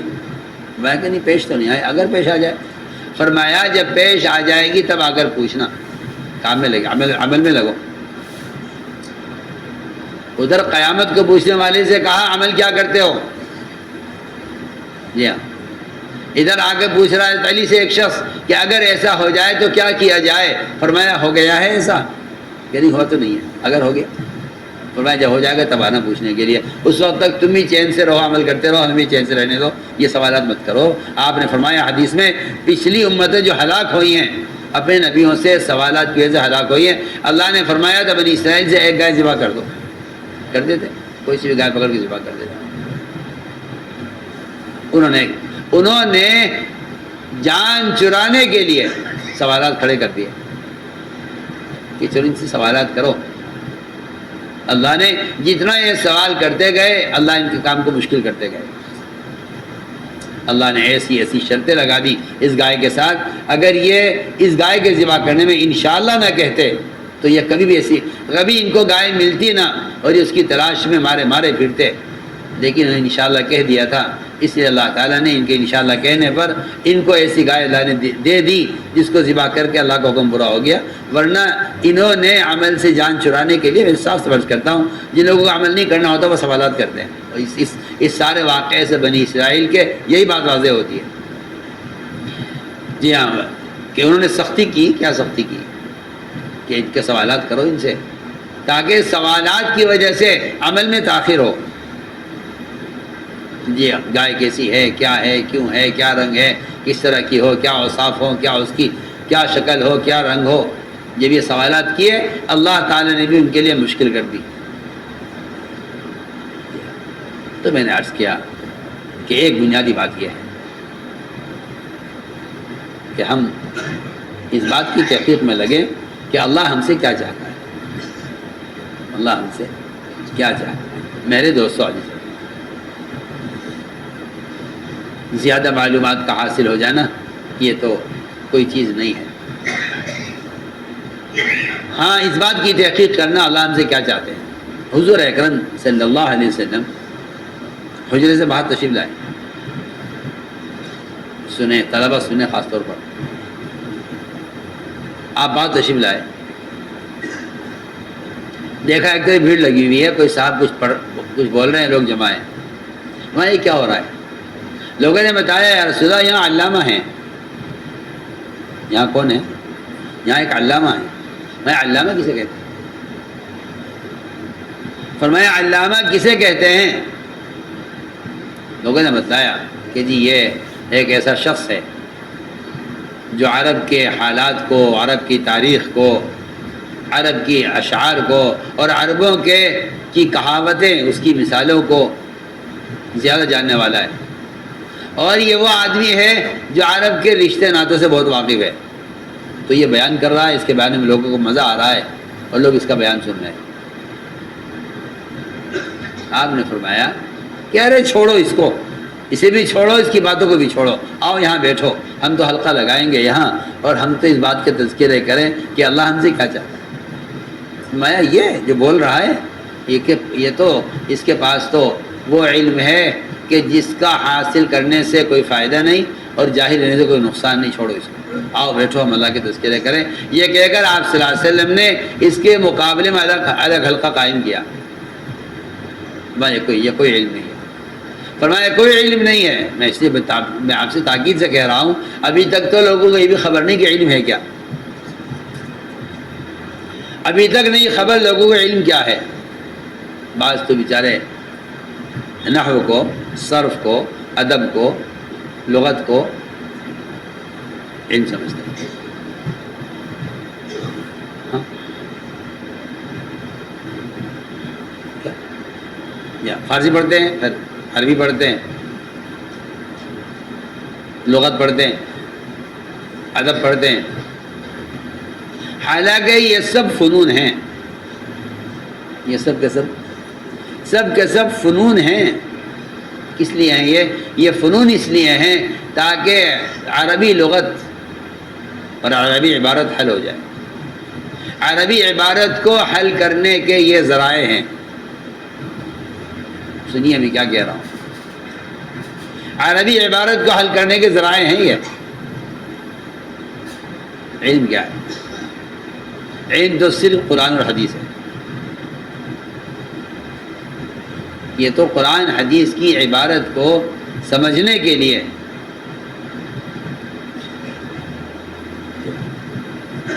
ورنہ آپ کو معلوم ہے کہ ابو جہل ادب کا امام تھا. ابو جہل ادب کا امام ہے، لیکن ابو جہل ہی کہلاتا ہے. ادب کا امام ہے، ادب کا امام ہے. اگر آپ ابو جہل کی باتیں سنیں تو اس کا کلام اتنا بلیغ ہوتا تھا، لیکن ابو جہل کا ابو جہل. ادب کسے کہتے ہیں؟ ہم لغت میں مہارت کو ادب کہتے ہیں، جبکہ حدیث کے الفاظ یہ ہیں کہ ادبا وہ کہلاتے ہیں جو دور سے دیکھ کر سنتوں سے اتنے مزین ہوں کہ ان کو دور سے دیکھ کر اللہ یاد آئے. ان کو ادبا کہا گیا ہے حدیث میں. جن کے حلیے کو دیکھ کر اللہ یاد آئے، حدیث میں ان کو ادبا کہا گیا ہے. جی ہاں، کہ ادیب یہ ہے. اب تو ادیب لغت کے ماہر کو ادیب کہا جاتا ہے، کیونکہ آپ لغت کو ادب کہتے ہیں. ہم سوچیے ہم کچھ کہہ رہے ہیں. تو میں نے عرض کیا کہ فن ہے، بلاغت بھی فن ہے، لغت بھی فن ہے، ادب بھی فن ہے. علم تو قرآن اور حدیث ہے. علم تو قرآن اور حدیث ہے. باقی سب فنون ہے. چنانچہ ہم عرض کر رہے تھے کہ لوگ ان فنون کو حاصل کر کے سمجھتے ہیں کہ ہمارے پاس علم ہے. حالانکہ قرآن حدیث کی عبارت کو سمجھنے اور اس کے حل کرنے اور اس کے مفہوم میں تعاون لینے کے لیے یہ فنون ہے. انہیں میں کہا کرتا ہوں کہ اپنے علم کو پیش کر کے دیکھ لو حدیث پر، وہ فرق کر دے گا کہ آپ کے پاس علم ہے، آپ علم حاصل کر رہے ہیں، فن حاصل کر رہے ہیں. قبر کے 3 سوالات پر سارے علم کا مدار ہے. قبر کے 3 سوالات میں سارا علم محدود ہے. 3 سوال قبر میں ہوں گے. من ربک وما دینک وما کنت تقول فی ھذا الرجل. یہ 3 سوال ہیں. رب کو جاننا، اس شریعت کو جاننا، اور محمد صلی اللہ علیہ وسلم کو پہچاننا. فرمایا کہتے تھے قبر میں زبان یقین عمل پر چلے گی، معلومات پر نہیں چلے گی.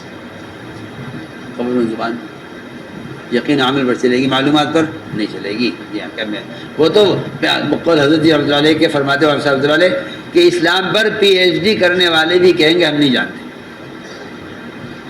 جی ہاں، اسلام پر پی ایچ ڈی کرتے ہیں. آپ کو ان کی شکل سے اللہ مجھے معاف فرمائے، ان کے حلیے، ان کے لباس سے ایسا معلوم ہوگا شاید غیر مسلم ہے، لیکن وہ اسلام پر پی ایچ ڈی کیے ہوئے ہوگا. آپ کو ایک سوال کریں گے اور 10 جواب دے گا. بتائیے آپ اس کو عالم کہیں گے؟ اگر کوئی غیر مسلم بخاری شریف یاد کر لے تو کیا آپ اس کو عالم کہیں گے؟ میں تو پکی بات کرتا ہوں، صاف. دماغ اس کے پاس بھی ہے، وہ بخاری شریف یاد کر سکتا ہے. سوال اس کا ہے ہی نہیں. سوال اس کا ہے ہی نہیں کہ آپ کو کتاب یاد ہو گئی ہے یا آپ کا دماغ کا علم ہے. یہاں سوال دل کے علم کا ہے، کیونکہ حدیث میں دونوں کا الگ الگ کر دیا ہے کہ دل کا علم الگ ہے، دماغ کا علم الگ ہے. دل کا علم نفع دے گا اور دماغ کا علم آدم خلاف مصیبت بنے گا. جتنے بھی دینی معلومات رکھتے ہیں عمل نہیں کرتے، یہ علم ان کے خلاف قیامت میں حجت بن کر کھڑا ہوگا. جی ہاں، یہ علم مطالبہ کرے گا عمل کا، علم مطالبہ کرے گا عمل کا. تو میرے دوستوں مجھے چند باتیں عرض کر دیں. کہ اس علم کے حاصل کرنے کے لیے، علم کے حاصل کرنے کے لیے اور علم کو مجھ تک پہنچانے کے لیے ایک بنیادی چیز یہ ہے کہ علم کا اس نقل و حرکت کے ساتھ، اور ایک علم کا ایک تعلق نقل و حرکت کے ساتھ، علم کا ایک تعلق مقامی مسجد کے اعمال کے ساتھ، اس کے ساتھ علم کا ایک تعلق ہے مقامی کام کے ساتھ اور باہر کی نقل و حرکت کے ساتھ، اس لیے کہ علم کو جوڑا گیا ہے نفر سے،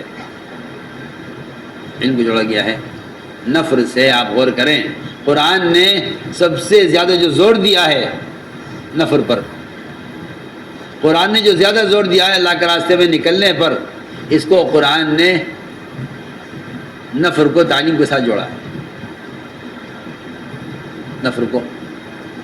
نفر کو تعلیم کے ساتھ جوڑا ہے۔ نفر خروج اللہ کے راستے کا، جسے آج کل کے لوگ یہ سمجھتے ہیں کہ نفر قتال کے لیے ہوا کرتا تھا اور نفر کافروں سے مقابلے کے لیے ہوا کرتا تھا، نہیں، میں کہتا ہوں کہ وہ ایک عارض تھا جو اکثر پیش نہیں آیا، اور یہ کسی نبی کی بعثت کا مقصد نہیں ہے کہ وہ جا کر کافروں سے مقابلہ کر کے انہیں قتل کر کے اور ان کو ختم کر کے آ جائے، یہ کسی نبی کی بعثت کا مقصد نہیں ہے۔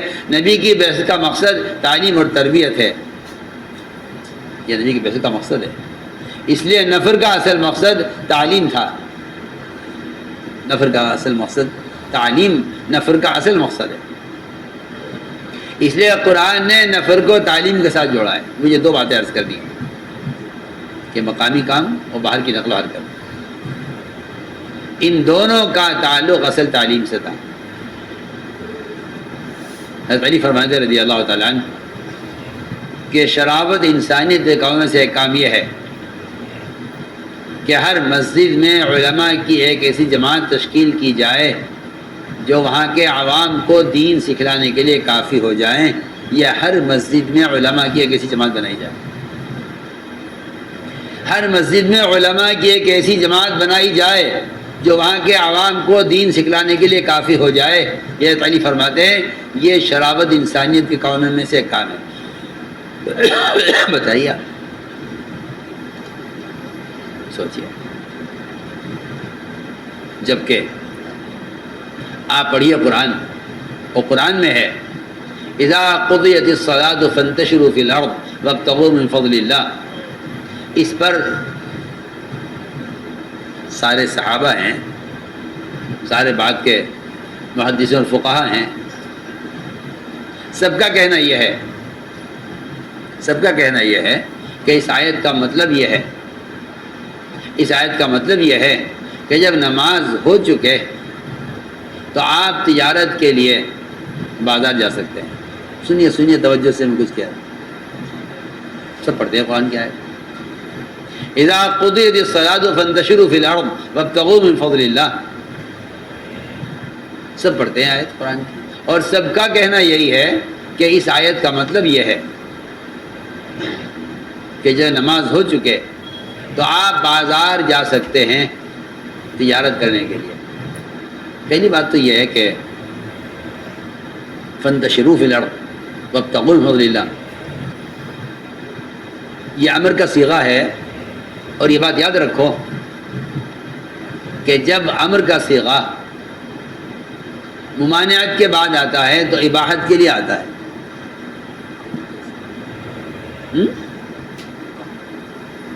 جب یہ امر آتا ہے کس کے بعد؟ ممانعت کے بعد آتا ہے، تو کس کے لیے آتا ہے؟ اباحت کے لیے آتا ہے۔ سنو بہت توجہ سے،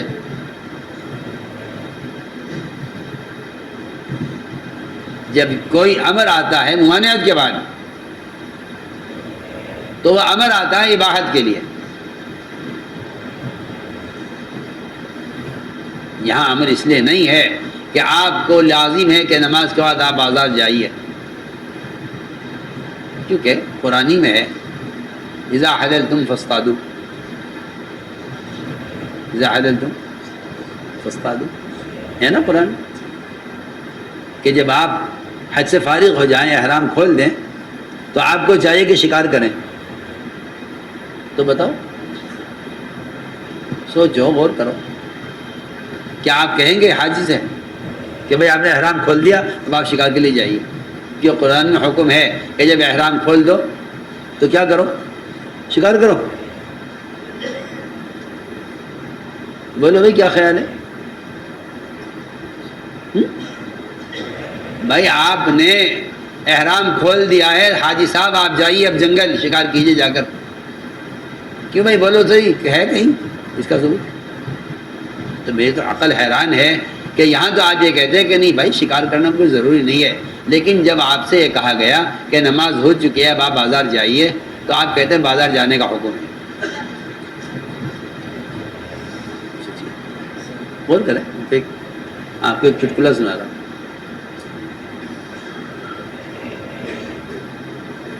کیونکہ آپ سے کہہ دیا گیا تھا کہ آپ کے لیے شکار حلال نہیں جب تک آپ احرام میں ہیں. جب تک آپ احرام میں ہیں آپ کے لیے شکار کی اجازت نہیں. شریعت کا حکم بھی جانتے ہیں سب کہ محرم شکار نہیں کر سکتا.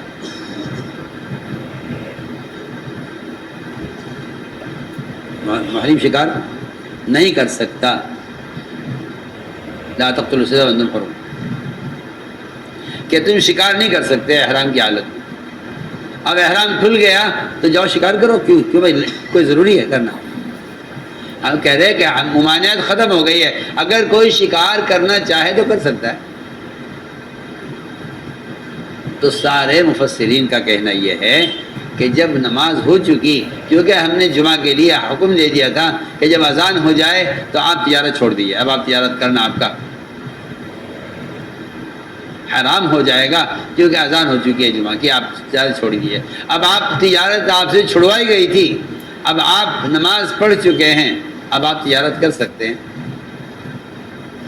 آپ تجارت کر سکتے ہیں کرنا چاہیں.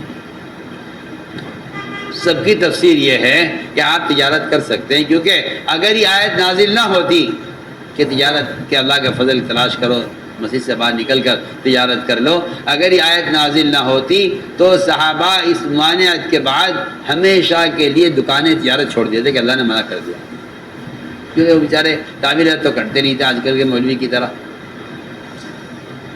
وہ تو جو حکم ہے صاف صاف حکم ہے. صحابہ تجارت ہمیشہ کے لیے چھوڑ دیتے. اللہ نے فرمایا اب تم نماز ہو چکی ہے تم تجارت کر سکتے ہو. سب کا قول یہی ہے، لیکن ابن عباس فرماتے رضی اللہ تعالیٰ عنہ کہ نہیں، اس کا مطلب یہ نہیں، اس کا مطلب تجارت کرنا نہیں ہے. ابن عباس کی تفسیر سب سے ہٹ کر ہے، اللہ جزائے خیر دے. میں سمجھتا ہوں کہ ان کی یہ تفسیر اللہ نے ان پر یہ بات کھول دی تھی کہ آگے لوگوں کے لیے دنیا ایک ایسا مقصد بن کر رہ جائے گی کہ لوگ دین علم سے جاہل ہو جائیں گے بالکل. انہوں نے کہا کہ اس آیت کا مطلب یہ نہیں ہے کہ جب نماز ہو چکے تو تجارت کرو. وہ کہتے ہیں یہاں اللہ کے فضل سے تجارت مراد نہیں ہے، یہاں اللہ کے فضل سے علم مراد ہے. کہ جب نماز ہو چکے تو تمہیں چاہیے کہ تم کسی علم کے حلقے میں بیٹھ جاؤ. کسی حلقے میں جب نماز ہو چکے تو تمہیں چاہیے کہ تم کسی علم کے حلقے میں بیٹھ جاؤ. ذاقت علیہ السلام جب نماز ہو چکے تو تمہیں چاہیے کہ کسی علم کے حلقے میں بیٹھ جاؤ. وابتغوا من فضل اللہ، اور اللہ کا فضل تلاش کرو، حاصل کرو. وہ ابن عباس رضی اللہ تعالیٰ عنہ اللہ کا فضل علم کو کہہ رہے ہیں، باقی مفسرین اللہ کا فضل تجارت کو کہہ رہے ہیں. لیکن یہ بات سمجھ میں آتی ہے کہ قرآن نے جگہ جگہ اللہ کا جو فضل بیان کیا ہے، قرآن نے اللہ کا فضل علم کو بیان کیا ہے. وَعَلَّمَكَ مَا لَمْ تَكُنْ تَعْلَمْ وَكَانَ فَضْلُ اللَّهِ عَلَيْكَ عَظِيمًا، کہ اللہ کا سب سے بڑا فضل آپ پر یہ ہے کہ اللہ نے آپ کو وہ سکھلایا جو آپ نہیں جانتے تھے. دیکھ لیجیے یہاں اللہ کے فضل سے کیا مراد لیا ہے؟ علم مراد لیا. وَلَقَدْ آتَيْنَا دَاوُودَ وَسُلَيْمَانَ عِلْمًا وَقَالَ الْحَمْدُ لِلَّهِ الَّذِي فَضَّلَنَا عَلَىٰ كَثِيرٍ مِّنْ عِبَادِهِ الْمُؤْمِنِينَ. یہاں دیکھ لیجیے کہ یہاں جو فضیلت ہے وہ صاف قرآن جو ہے وہ اس سے علم مراد لیا گیا ہے. اس کے علاوہ بہت سی جگہ آپ کو مل جائے گا قرآن میں کہ جہاں اللہ کے فضل سے علم مراد لیا گیا. فضل سے علم مراد ہے. فضل سے علم مراد. اس لیے ابن عباس کی تفسیر یہ ہے کہ جب نماز ہو چکے تو چاہیے آپ کو کہ بجائے مسجد سے باہر نکلنے کے نماز کے بعد آپ کسی حلقے میں بیٹھ جائیں، آپ کسی حلقے میں بیٹھ جائیں اور علم حاصل کریں. اور اگر آپ کو جانا ہی ہے باہر تو 3 کاموں کے لیے آپ جائیں باہر، یا مریض کی عیادت کے لیے، یا کسی مسلمان کی زیارت کے لیے، یا جنازے کے ساتھ قبرستان تک جانے کے لیے. اگر یہ 3 تقاضے آ جائیں تو پھر آپ کو مسجد سے باہر جانا چاہیے، ورنہ بہتر یہ ہے کہ آپ مسجد میں کسی علم کے حلقے میں بیٹھیں، علم حاصل کریں. میرے دوستوں عزیزوں، میں نے ایک بات عرض کی ہے کہ ایک تو یہ تھا مقامی کام جس کا مقصد تھا امت کو علم کے مسائل کے حلقوں پر جمع کرنا. دوسری بات یہ ہے کہ ملکوں کا خروج اور باہر کی نقل و حرکت، اس کا قتال سے کہیں زیادہ گہرا رشتہ تعلیم کے ساتھ تھا. اسے امت بھلا چکی ہے. اسے امت اس لیے بھلا چکی ہے، لوگوں کا یہ جاہلانہ اور بے وقوفی اور احمقانہ خیال ہے کہ اس زمانے میں قتال کے لیے پھرا جاتا تھا. یہ بھی غلط خیال ہے، اور یہ خیال بھی غلط ہے کہ اس زمانے میں اس لیے پھرا کرتے تھے ان کو لے کر کہ اس زمانے میں بات کے پہنچانے کے ذرائع نہیں تھے. یہ بھی بہت غلط سوچ ہے. یہ اس زمانے کے مسلمانوں کی بالکل غلط سوچ ہے کہ اس زمانے میں علم کو لے کر اس لیے پھرا جاتا تھا کیونکہ اس زمانے میں بات کے پہنچانے کے ذرائع نہیں تھے. میں کہتا ہوں بالکل بے وقوفی کی سوچ ہے. جبکہ حقیقت یہ ہے کہ علم کے لیے ہجرت قیامت تک باقی رہے گی. علم کے لیے ہجرت قیامت تک باقی رہے گی. ساری دنیا دارالاسلام بن جائے لیکن ہجرت قیامت تک باقی رہے گی اگر علم کے لیے ہجرت کر رہا ہے. علم کے لیے ہجرت باقی رہے گی ہمیشہ. اس لیے کہ علم کا حاصل کرنے کے لیے اپنے مقام کو چھوڑنا یہ انابت اور طلب کی علامت ہے. علم کے لیے اپنے مقام کو چھوڑنا یہ انابت اور طلب کی علامت ہے. اسی لیے ایسے لوگوں کو پہلے متکبر کہا جاتا تھا جو ان کا خیال یہ ہو کہ علم ہمارے پاس لایا جائے. ہم تو نہیں آ سکتے، علم ہمارے پاس لایا جائے. آپ علم بھیج دیجئے ہمارے پاس. عبداللہ بن عمر کو ایک صاحب نے خط لکھا کہ مجھے کوئی علم کی بات لکھ کر بھیجیے. عبداللہ بن عمر نے جواب دیا کہ علم لکھ کر بھیجنے کی چیز نہیں ہے. آپ کو علم حاصل کرنا ہے تو آپ اپنی جگہ چھوڑ کر یہاں آئیے.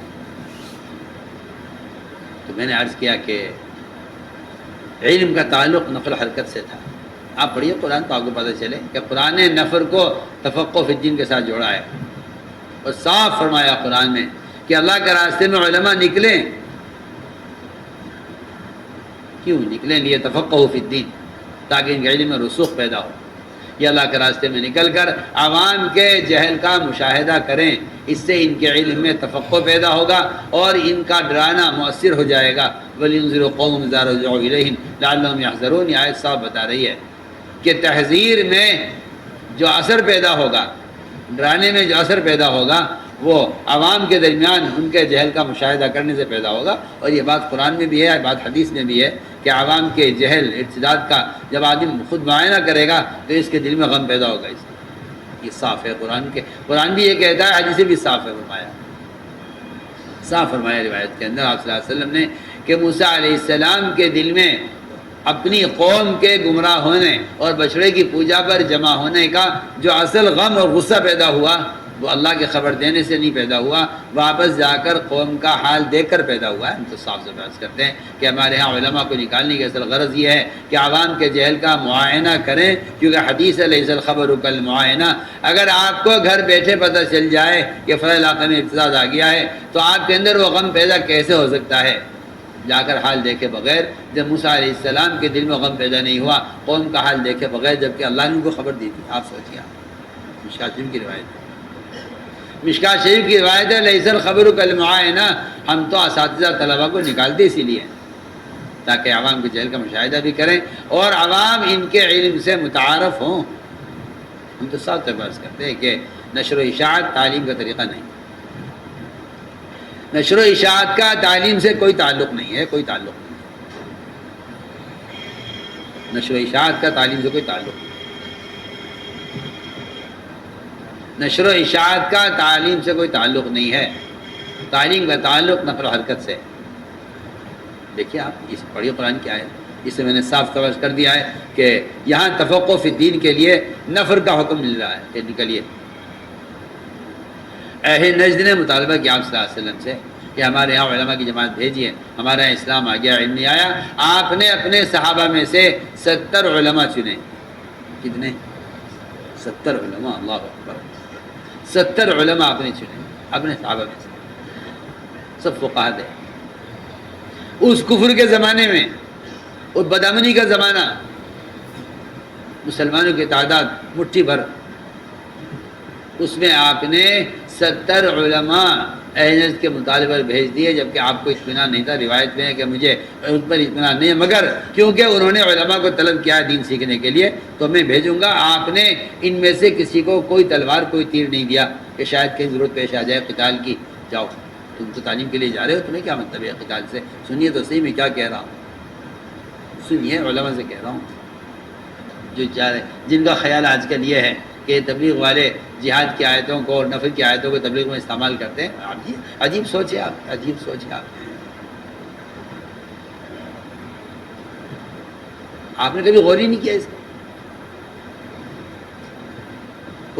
اس زمانے میں جبکہ کفار چاروں طرف سے ہر وقت ٹو میں لگے رہتے تھے کب حملہ کریں، اس کو کب قتل کر دیں، اس زمانے میں آپ نے اطمینان نہ ہوتے ہوئے، روایت میں ہے مجھے اطمینان نہیں ہے اہل نجد پر، انہوں نے علماء کو کیوں طلب کیا ہے؟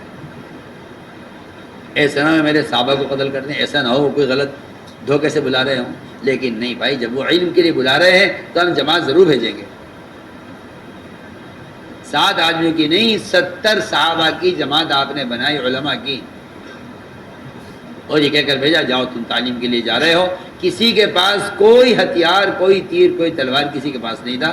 صحابہ کی 70 آدمیوں کی جماعت نکلی، ان 70 کو بلایا گیا دھوکے سے، اور کفار نے ان کو قتل کیا۔ آپ صلی اللہ علیہ وسلم نے اتنی لمبی بددعا کہیں ثابت نہیں ہے کسی کافر کے لیے یا کسی غزوے کے موقع پر کہیں ثابت نہیں ہے، جتنی بڑی بددعا آپ صلی اللہ علیہ وسلم نے اور جتنی مدت تک بددعا کی ہے ان لوگوں کے لیے جنہوں نے علماء کو دھوکے سے بلا کر قتل کیا ہے۔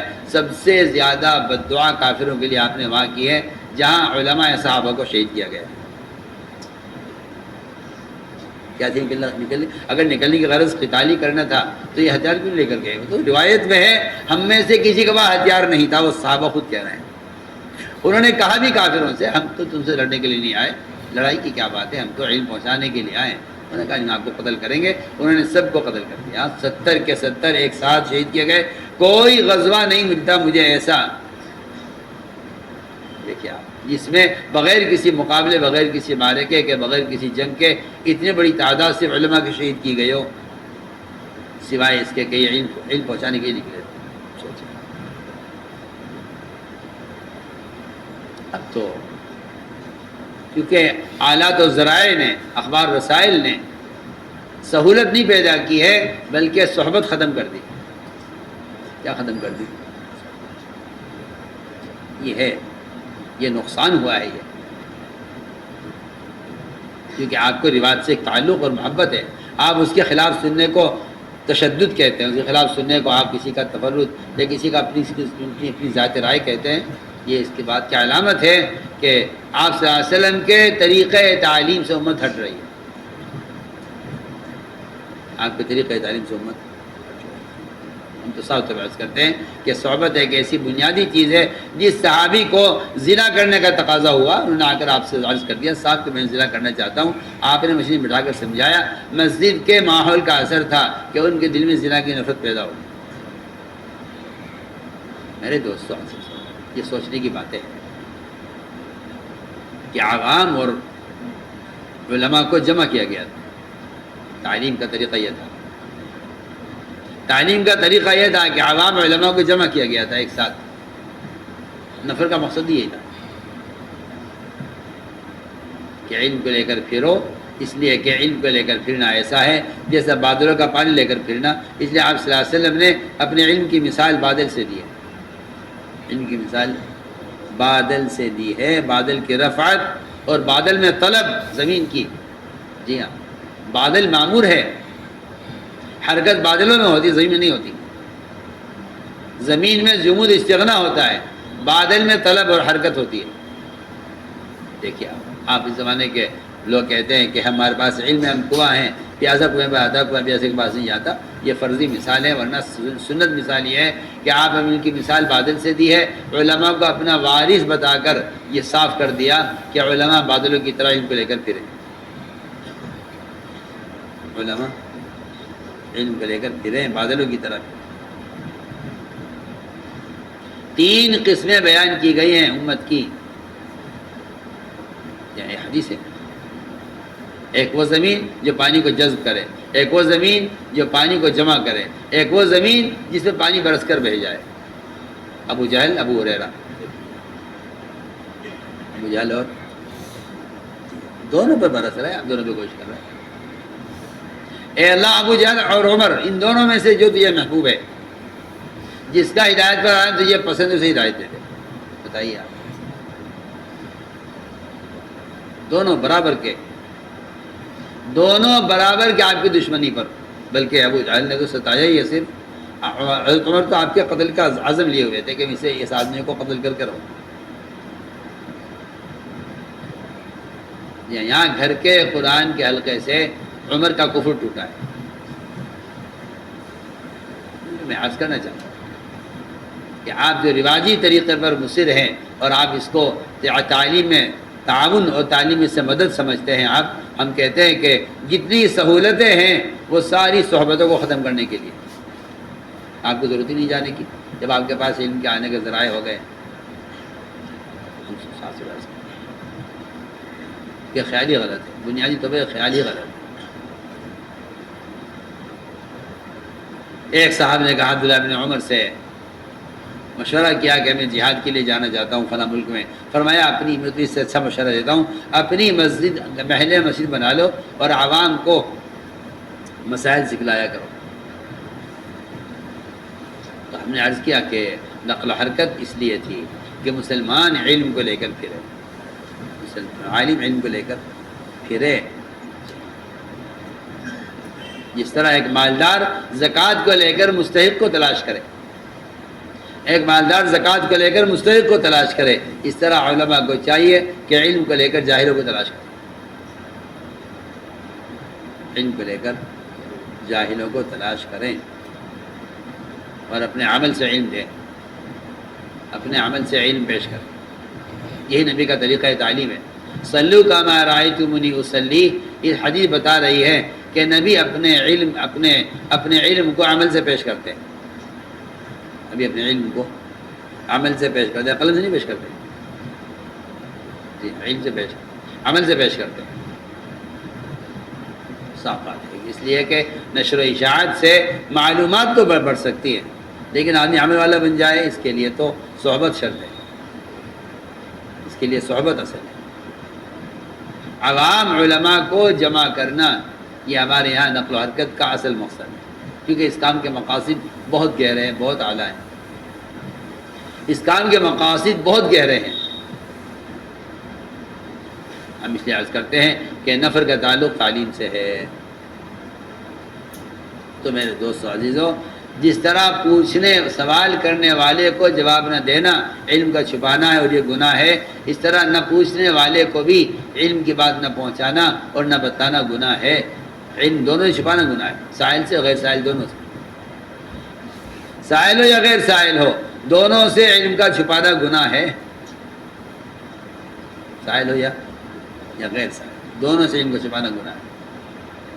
علم کا چھپانا گناہ ہے دونوں سے. میں کہتا ہوں کہ اگر یہ بات نہ ہوتی تو حضور اکرم صلی اللہ علیہ وسلم مدینے میں، اللہ اکبر، آپ نے اشعریین کو کے بارے میں صاف کہہ دیا، حالانکہ موجود نہیں تھے. مایا یا تو یہ علماء عوام کو دین سکھلائیں ورنہ میں علماء کو دنیا میں سزا دوں گا. 1 بار 2 بار 3 بار آپ نے فرمایا. ان سے جا کر کہا گیا تمہارے بارے میں یہ بات ہو رہی ہے، وہ حاضر خدمت ہو. عرض کیا رسول اللہ، آپ نے ایسا کہا ہے؟ کہ ہاں میں نے تو ایسا کہا. پھر کہتا ہوں کہ یا تو علماء جاہلوں کو دین سکھلائیں ورنہ میں علماء کو دنیا میں سزا دوں گا. انہوں نے عرض کیا اللہ، یہ عوام ہم سے سیکھتی نہیں، آتی نہیں ہمارے پاس، ہم تو بیٹھے ہوئے ہیں سکھانے کے لیے، آتی نہیں. سنیے تو صحیح، میں آپ سے کہنا چاہتا ہوں کہ جو لوگ یہ سمجھتے ہیں کہ بھائی ہم تو سکھلائے تو رہے ہیں، ہم تو بیٹھے سکھانے کے لیے، یہ آتی نہیں ہمارے پاس. آپ نے 3 مرتبہ اپنی بات کو دہرایا روایت میں، تینوں مرتبہ علماء نے کہا ہم تیار بیٹھے سکھانے کے لیے، ہمارے پاس آتے نہیں سیکھنے کے لیے۔ آپ نے ہر مرتبہ اپنی بات کو دہرایا، فرمایا کہ نہیں، یہ بتاؤ کہ تم نے کو سکھلایا نہیں سکھلایا؟ انہوں نے کہا جی ہم کیوں ہلاک کیے جائیں گے جب وہ ہمارے پاس آتے نہیں ہیں۔ آپ کے 3 مرتبہ آپ نے بات کو دہرایا۔ علماء صحابہ نے عرض کیا اب ہم سمجھ گئے ہیں، آپ چاہتے ہیں ہم ان کے پاس جائیں علم کو لے کر، اس لیے کہ اتیان نبی کے ذمہ ہے، اتیان علماء کے ذمہ ہے،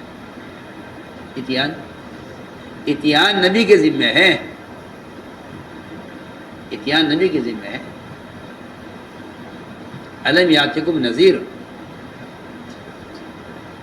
الم یاتکم نذیر، نبی سے نہیں پوچھا جائے گا، نبی سے نہیں پوچھا جائے گا کہ وہ لوگ آپ کے پاس آئے تھے۔ سنیے میں کیا کہہ رہا ہوں، نبی سے سوال نہیں ہوگا کہ آپ کے پاس آئے تھے، بلکہ قوم سے سوال ہوگا نبی تمہارے پاس آئے تھے۔ سوال کس سے ہوگا؟ قوم سے۔ الم یاتکم نذیر، صحابہ نبی آئے تھے، سوچیے۔ اس لیے میرے دوستو عزیزو، ہم آپ سے کہنا چاہتے ہیں کہ نشر و اشاعت سے کوئی تعلیم نہیں ہوتی۔ میں سوال کرتا ہوں لوگوں سے کہ آپ اگر کوئی بیماریوں پر اور ان کی دوا پر کوئی کتاب لکھ کر تقسیم کرا دیں گھروں میں کہ ہر آدمی بیماری کو اس میں دیکھ لے، اس دوا کو دیکھ لے، تو کیا بتائیے تو صحیح یہ ڈاکٹروں کے کلینک اور یہ اسپتالوں کی بھیڑ ختم ہو جائے گی؟ آپ کہیے کہ جب امراض اور دوائیں لکھ کر آپ کو دے دی گئی ہیں، دوائیں بازار میں بک رہی ہیں، کتابیں آپ کو دے دی گئی ہیں کہ یہ امراض یہ دوا، یہ مرض یہ دوا، یہ مرض یہ دوا، نہیں، آپ کہتے ہیں نہیں جی میں ڈاکٹر کو نبض دکھلائے بغیر علاج نہیں کر سکتا، دوا نہیں کھا سکتا۔ کوئی کلینک آپ کو ڈاکٹر کے پرچے کے بغیر دوا دینے کو تیار نہیں، اسے خطرہ ہے کہ آپ غلط چیز نہ کھا لیں۔ بتائیے تو صحیح، عوام کیا یہ خیال، یا مجھے اللہ آپ بھی معاف کریں مجھے، علماء کا یہ خیال کہ ہم نے کتابیں لکھ دی ہیں آپ اس میں سے دیکھ کر عمل کر لیجئے، تو میں تو نہیں سمجھتا کہ ایک جسمانی مرض کا علاج ڈاکٹر کے مشورے کے بغیر ہو سکتا ہے، تو پھر بتائیے نہیں، ڈاکٹر کے مشورے کے بغیر نہیں ہو سکتا، تو پھر ایک آدمی کی اپنا روحانی علاج کسی عالم، کسی اللہ والے کی صحبت کے بغیر ہو سکتا ہے؟ جسمانی امراض کے لیے آپ تیار نہیں ہیں دوا اپنی مرضی سے کھانے کو، لیکن آپ ان نشریات کو کافی سمجھتے ہیں اپنی تربیت کے لیے۔ اس لیے ہم کہنا چاہتے ہیں کہ تربیت اور تعلیم کا تعلق اصل صحبت سے ہے، اصل صحبت سے ہے۔ اس لیے علماء کی ذمہ داری ہے کہ وہ مسجدوں میں علم کے حلقے قائم کریں۔ مسائل کا سکھلانا اللہ کی قسم فضائل کی طرح ضروری ہے، ورنہ میرے نزدیک صرف فضائل کی تعلیم یہ ایک ناقص کام ہے، اس سے عوام کے اعمال کی درستگی اور نماز کی تکمیل صرف فضائل سے کبھی بھی نہیں ہوگی۔ ہاں نماز کا شوق پیدا ہو جائے گا۔ صحابہ سمجھ گئے آپ کی بات سے اور تاج العقوبت کی دھمکی سے کہ میں دنیا میں سزا دوں گا اگر تم نے عوام کو دین نہ سکھلایا۔ آج کے اللہ 1 سال کا موقع دے دیجئے، ہم جہاں جہاں بھی اسلام پہنچ گیا ہے ہم وہاں علم پہنچائیں گے، 1 سال کا موقع دیں۔ بڑھیا روایت بڑھیا۔ تو میرے دوستوں ہماری ساری بات کا خلاصہ یہ ہے، ہماری ساری بات کا خلاصہ یہ ہے کہ علم کو لے کر پھر عبداللہ مبارک رحمۃ اللہ علیہ کیا معمول تھا؟ اللہ اکبر۔ عبداللہ مبارک کا معمول تھا یہ 6 مہینے پھرتے تھے، 6 مہینے درس، 6 مہینے پھرنا، 6 مہینے درس۔ اس 6 مہینے کی نقل و حرکت سے ان کا علم عوام میں اتنا متعارف ہو گیا۔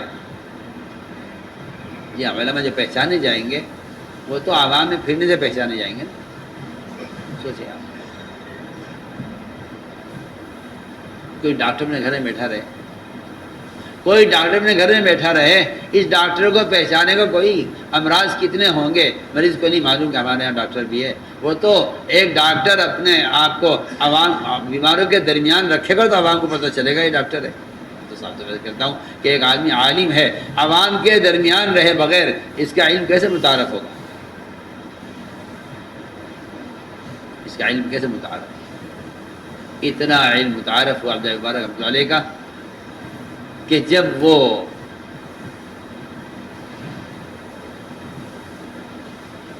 خلیفہ رشید کے شہر میں پہنچے تو عوام سمندر کی طرح امنڈ پڑی ان کی زیارت کے لیے۔ خلیفہ سے کہا گیا آپ کی کوئی حیثیت نہیں ہے، حیثیت ان کی بادشاہی ہے، آپ کی بادشاہ نہیں، ان کو دیکھیے آپ، ان کی عوام میں محبت کتنی ہے۔ یہ محبت اس پر تھی کہ جو اللہ کا پیغام اللہ کے بندوں تک پہنچاتے ہیں، اللہ تعالیٰ ان کی محبت لوگوں کے دلوں میں اتار دیتے ہیں، اس لیے کہ وہ ان کے حق میں خیر خواہ ہوتے ہیں۔ اس لیے ہم بہت صاف بات عرض کرتے ہیں کہ تعلیم کا تعلق اصل صحبت سے ہے، تعلیم کا تعلق اصل صحبت سے ہے، تعلیم کا تعلق اصل صحبت سے ہے۔ اس لیے میرے دوستو عزیزو، ہمیں جو ہے نقل و حرکت کے ذریعے امت کے علم کو پہنچانا ہے، اور نقل و حرکت کے ذریعے امت کی بے دینی کا خود مشاہدہ کرنا۔ یہ ہے علم کو حاصل کرنے اور امت کے علم کو پہنچانے کا مسنون طریقہ ہی ہے۔ اس لیے حضور اکرم صلی اللہ علیہ وسلم اپنے ساتھ رکھ کر سائل نے آ کر سوال کیا، یا رسول اللہ یہ بتائیے نماز کے اوقات کیا ہیں؟ فرمایا تم 2 دن ہماری مسجد میں رہو، ہم تمہیں نماز پڑھ کے بتلائیں گے کہ نماز کے اوقات کیا ہیں۔ نماز کے اوقات نماز سے بتا رہے ہیں پڑھ کر، بتائیے وہ رکوع سجدہ کیا کتاب سے بتائیں گے؟ بتائیے آپ کتاب لکھ کر کہیں کہ نماز کا طریقہ یہاں سے معلوم کر لو۔ صلو کما رأیتمونی اصلی، یہ حدیث عملی تعلیم کا حکم دے رہی ہے۔ یہ حدیث عملی تعلیم کا حکم دے رہی ہے۔ صلو کما رأیتمونی اصلی، یہ حدیث بتا رہی ہے کہ نماز کتاب کی نماز سے نماز نہیں آئے گی، وہ تو علماء کے ساتھ رہ کر نماز کی تعلیم ہوگی کہ نماز ایسے پڑھو، اس طرح مجھے پڑھتا ہوا دیکھ رہے ہو۔ سارے علماء وہ انبیاء علیہ السلام کے ورثاء ہیں، اور اس وراثت کا تقاضا یہ ہے کہ آپ امت کو عملی دین پیش کریں، آپ امت کو عملی دین پیش کریں۔ اس لیے میرے دوستوں، یہ پورا مجمع اس کا فیصلہ کرے کہ انشاءاللہ ہمیں علماء کی صحبت سے علم حاصل کرنا ہے، اور علماء اس بات کا فکر لیں اپنے اوپر کہ ان کے درمیان قلم کوئی ذریعہ نہیں ہے۔ میں تو ساتھ بات کرتا ہوں کہ قلم خارجی چیز ہے، دعوت کا تعلق اور تعلیم کا تعلق اصل انسان کے بدن سے ہے۔ آپ ذرا غور کر لیجئے، منکر کو بدلنے کے 3 اسباب حدیث میں بیان کیے گئے ہیں، ہاتھ سے یا زبان سے یا دل سے۔ منکر کو بدلنے کے 3 اسباب ہیں، ہاتھ، زبان اور دل۔ اس میں کوئی ایک چیز بھی خارجی نہیں، اس میں ایک چیز بھی یہ ہے ہی نہیں حدیث میں کہ اگر آپ ہاتھ سے نہیں بدل سکتے، زبان سے بدل سکتے تو آپ قلم سے بدلیے، یا کہیں بھی ثابت نہیں۔ ایسا معلوم ہوتا ہے کہ تعلیم اور دعوت یہ دونوں فریضے، یہ بدنی فریضے ہیں، یہ خارجی کسی چیز سے یہ فریضہ ادا نہیں ہوگا۔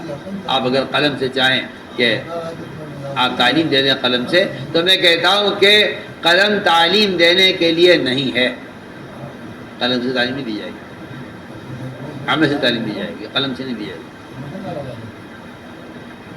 آپ غور کیجیے، احادیث بے شمار ہیں جس میں آپ صلی اللہ علیہ وسلم عمل کرنے والے کے عمل کو دیکھ رہے ہیں اور بار بار حکم لگا رہے ہیں، ارجع صلی فإنک لم تصلی، جا نماز تو نماز نہیں پڑھی ہے۔ میرے دوستو عزیزو، اس طرح ہم چاہتے ہیں کہ اس نقل و حرکت سے عوام علماء کے درمیان کی خلیج ختم ہو، اور عوام علماء کے درمیان اختلاط اور عوام علماء کے درمیان صحبت بڑھے۔ تو یہی ایک امت کی تربیت کا، تعلیم کا ایک بنیادی طریقہ یہی ہے، بنیادی اصول یہ۔ آپ یہ سوچ نہیں سکتے، اگر وہ نہیں آ سکتے، وہاں نہیں جا سکتے تو علم لکھ کر بھیج دیا جائے۔ میں کہتا ہوں نہیں، یہ کوئی تعلیم نہیں، یہ کوئی تعلیم نہیں ہے۔ ایک ہی راستہ ہے تعلیم کا، یا تو آپ ان کے پاس جائیں یا وہ آپ کے پاس آئیں، اور اب آپ کے پاس آئیں گے نہیں جب تک آپ ان کے پاس جائیں گے نہیں۔ یہ پہلا قدم علماء کو اٹھانا پڑے گا، علماء امت کے مقتدیٰ ہیں۔ اگر آپ انتظار میں آپ کے پاس آئیں گے تو ہم تو ساتھ بحث کر رہیں گے کہ اس سے تو امت کا مسئلہ حل ہونے والا نہیں۔ تو میرے دوستو، پورا مجمع اس کا عزم کرے کہ انشاءاللہ ہمیں اس طرح علم حاصل کرنا ہے، اور جو شرائط ہم نے عرض کی ہیں، تقوی کی، تعلق مع اللہ کی، عبادت کی، ذکر و تلاوت کی، سنتوں کے اہتمام کی، نظر کی حفاظت کی، یہ ساری شرائط ہیں علم کے حاصل کرنے میں. اگر اس کا اہتمام نہیں ہے تو آپ کی ذہانت سے آپ اپنے دماغ سے آپ علم کا نقشہ اپنے دماغ میں بٹھا لیں تو آپ کے پاس دماغ کا علم ہوگا. دل کا علم تو آپ کے پاس ہوگا نہیں، کیونکہ جس کے پاس عمل نہیں اس کے پاس دل کا علم نہیں. اس کے لیے آپ ارادے فرماؤ، نیت فرماؤ. ہمارے سال کے علماء سب سے پہلے پہل کریں اور قدم اٹھائیں.